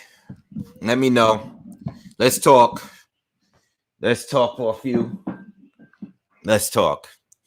We got 181 viewers. I hope you guys are hitting that like button. Hit that like button for me. Another successful commentary. Let's talk about it, man. Do Golden, man. Thank you, man. Appreciate it, man. Andrade definitely won. We know he won the fight. I think the most of us agree with that. But it was a tough fight. It was a very, very tough fight. Everything except Joe Strummer thinks that Andrade won. But for the people that's bringing Canelo up in Triple G, again, it's not about what we think Canelo would do. I think everybody, for the most part, would think Canelo can beat Andrade. I think Canelo could beat Andrade. At the end of the day, Canelo didn't fight Andrade, you know? So for the people that's just bringing in Canelo could have beaten him and been undisputed at 160 if he pushed for it, right? So we can say what we want about Canelo beating him. Yeah, I think Canelo can beat Andrade. I think Canelo could beat Charlo. At the end of the day, Canelo didn't fight Andrade at 160. Canelo moved up to 168, and now he's going for undisputed. All right. So let's stop talking about Canelo. As far as Charlo, again, I don't know what else to say about that. I hope Charlo fights this dude. I've always wanted to see that fight. They had bad blood. They're both champions in the same division. They should fight each other, you know? If they do, they do. If they don't, you know what? It is what it is. As far as Triple G, maybe Triple G will take the fight, you know? Maybe, like I said earlier before this fight started, you know, if Andrade doesn't look good in this fight, maybe one of the guys that didn't want to fight him before are willing to fight him after this performance, you know? But as again, it's all about styles. And just because Andrade didn't look good here doesn't mean that he's going to look bad against Canelo or Charlo or Triple G or Munguia or whoever else is there, you know, it's available. What Liam Williams was doing was tough for any fighter. It was a lot of pressure, and Andrade had trouble dealing with it. Andrade landed the best shots he could, but he didn't have the power to pull him away, you know, for good. It is what it is. You know, doesn't mean it's going to end the same way with everyone else. But I would love to see Triple G fight Andrade. And I would love to see Charlo fight Andrade at 160.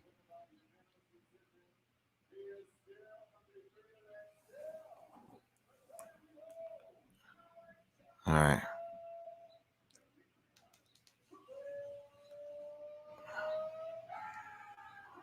All right. So I'm going to tune in. I'm going to see what they say in the post-fight interview, you know, see if he calls out anyone. He's probably going to call out the same people we've been wanting to see him fight. And then we're going to go from there. Williams is European level. That's fine. Yeah, it was a decent fight, you know. It was a decent show. You know, it was definitely the best fight of the card. It was definitely the best fight of the card. Yeah, I did hear that 109 at the end. I think that last judge. I didn't hear the whole score, but all I heard was 109. I don't know how he got 109, but I'm thinking he gave Williams, if you do the math, I think he only gave Williams one round. All right. You know, because Williams did get dropped. Sounds like he gave Williams 1 round, maybe the most. I mean, I gave Williams 3, and I think 1 I scored a draw. So even if I gave Williams 4 rounds, even if I gave Williams half round, it was 4 rounds. You know, I think Williams definitely won 2, 3, and I think it was 9 or 8. I can't remember. I think there was 3 rounds that Williams definitely won. I can't remember the 3, but it was 3 rounds that I think he definitely won. You know, just my opinion.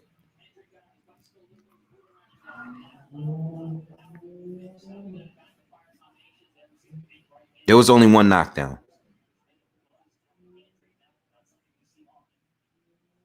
Nah, I'm not gonna be on Triller, man.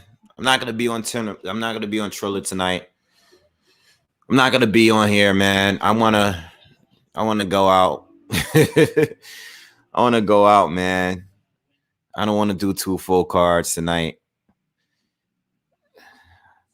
And if I did the Triller card, it'll just be for that 1 fight.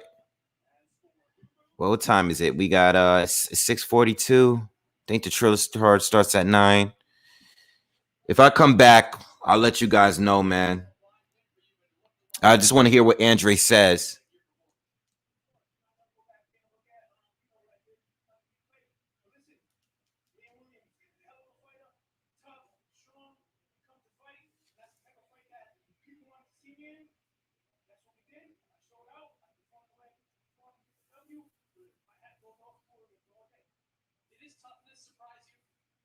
He's giving Williams a lot of credit, which he should. It was a very tough fight for him.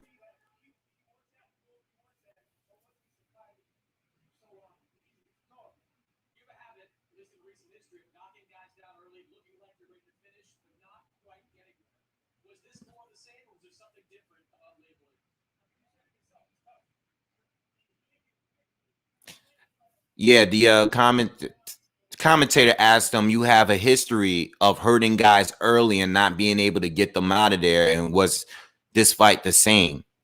You know, Andre's pretty much saying that, like, no, the dude is just tough. You know, Liam Williams is by far his toughest match, though. No, I don't want to say that, because I still think the Jack Colquet fight was debatable. Like, Jack Colquet, I think, won more rounds. I think even when I watched it, I thought it was a draw, or like 7-5 for Andrade, something like that.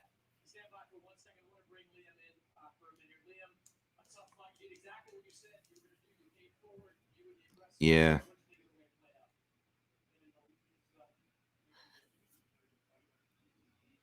All right. I'm not gonna listen on this. You know, I already know what Andrade wants.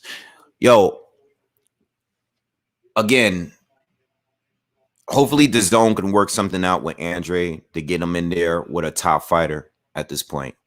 My review of the fight will expose a few things. All right. I personally don't think that Andrade is that good on the inside. You know, I just don't think he's that good when he's sitting in the pocket. You know, I think he can. I think he has great timing and can get and land some shots when his opponent is coming in, or, you know, when he steps in. I think he can get some nice, good shots in. That uppercut was a great shot. That was definitely his best punch this fight. But at the end of the day, he showed all of us in this fight here that he really needs that space, you know. And when Williams was all over him, sometimes it was just wearing him down, and it was just too much. Now, if he were to fight Triple G now, the thing is with Triple G is to be the best time to fight Triple G now, because he is older, and Triple G is just, he's not going to be as relentless as he was 5 years ago. 5 years ago, Triple G's jab alone was just a problem. You know, Triple G would have been all over Andrade, but he would have been landing shots and bigger shots, where, you know, this guy, Liam Williams, didn't really have an arsenal there. You know, he was landing some straight rights, but outside of that, he really wasn't landing much, you know, except the jab, which was just being used as the shot that he was just using that as just trying to close the distance. Triple G, he's not as relentless, but he's still a very good boxer, you know, and he's a pretty precise puncher.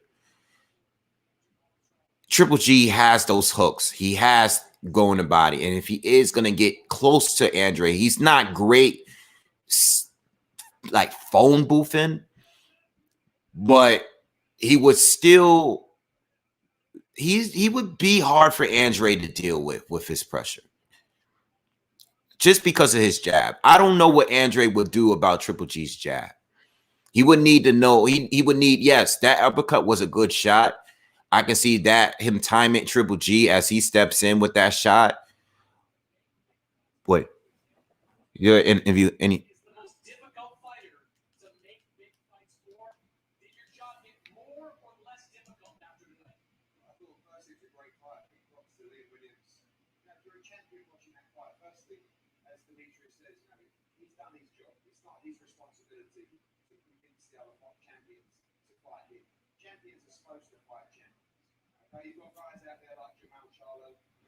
He's talking about Jamal Charlo.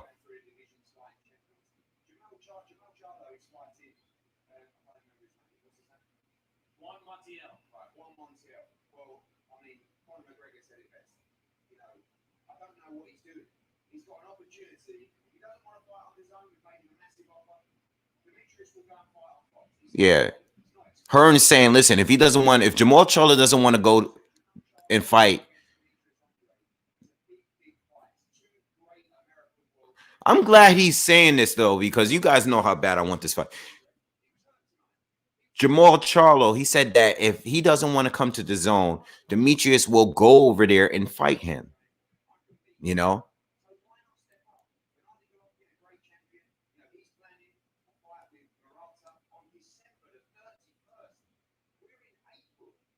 Oh, man.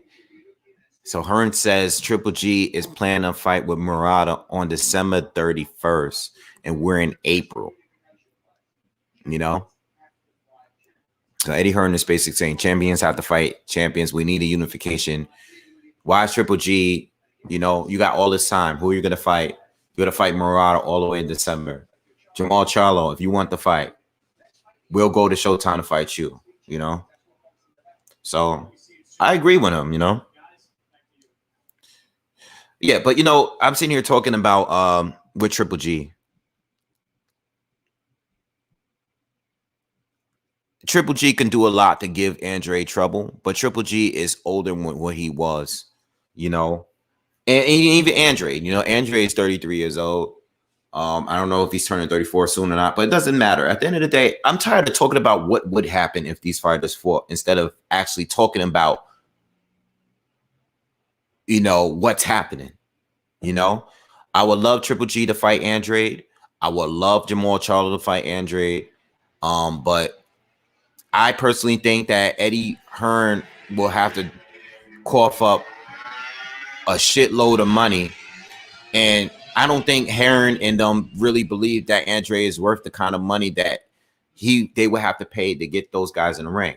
Hopefully this fight, because he got hurt a couple times, he wasn't able to get the stoppage. He looked tired and exhausted at certain parts of the fight. Hopefully that would convince guys like Jamal, Triple G to get in the ring with him, you know? Yeah, Hearn didn't even know who Jamal Charlo's opponent's name was. He didn't even know. This goes to show, you know. Me personally, if Jamal Charlo was to fight Andrade right now, I'm probably leaning a little bit towards Jamal Charlo. All right. I just was more impressed with his win against Derenchenko than Andrade's win against everybody at 160. All right. I was just more impressed with that win. I wasn't impressed with a lot of Jamal Charlo's wins outside of that. Like, I wasn't impressed with the Brandon Adams win, you know, but I was impressed when he had to step up and fight Derenchenko. I was impressed with some of his other step-up fights, like against J-Rock, who was the best fighter I think he fought at 154. So I was impressed with those. It's those other fights in between that doesn't look that impressive. So I would probably lean a little bit towards Jamal Charlo winning that fight against Andrade. But it doesn't even matter. I just want to see the fight. I want to see the fight. Many of us do. All right. So anyway, listen. I'm probably not going to be able to cover the Fight TV card. All right. But if I do jump back on, if I decide to jump back on, I doubt I cover the entire card. I might just jump on just to do that 1 to 2 fights or whatever. All right. But I will let you guys know. If you haven't already, make sure you subscribe to the channel, hit that bell notification, and also hit that like button for this video here. All right. And I'll see you guys on the next one, man. We had a good time, man. I'll see you guys later. Peace.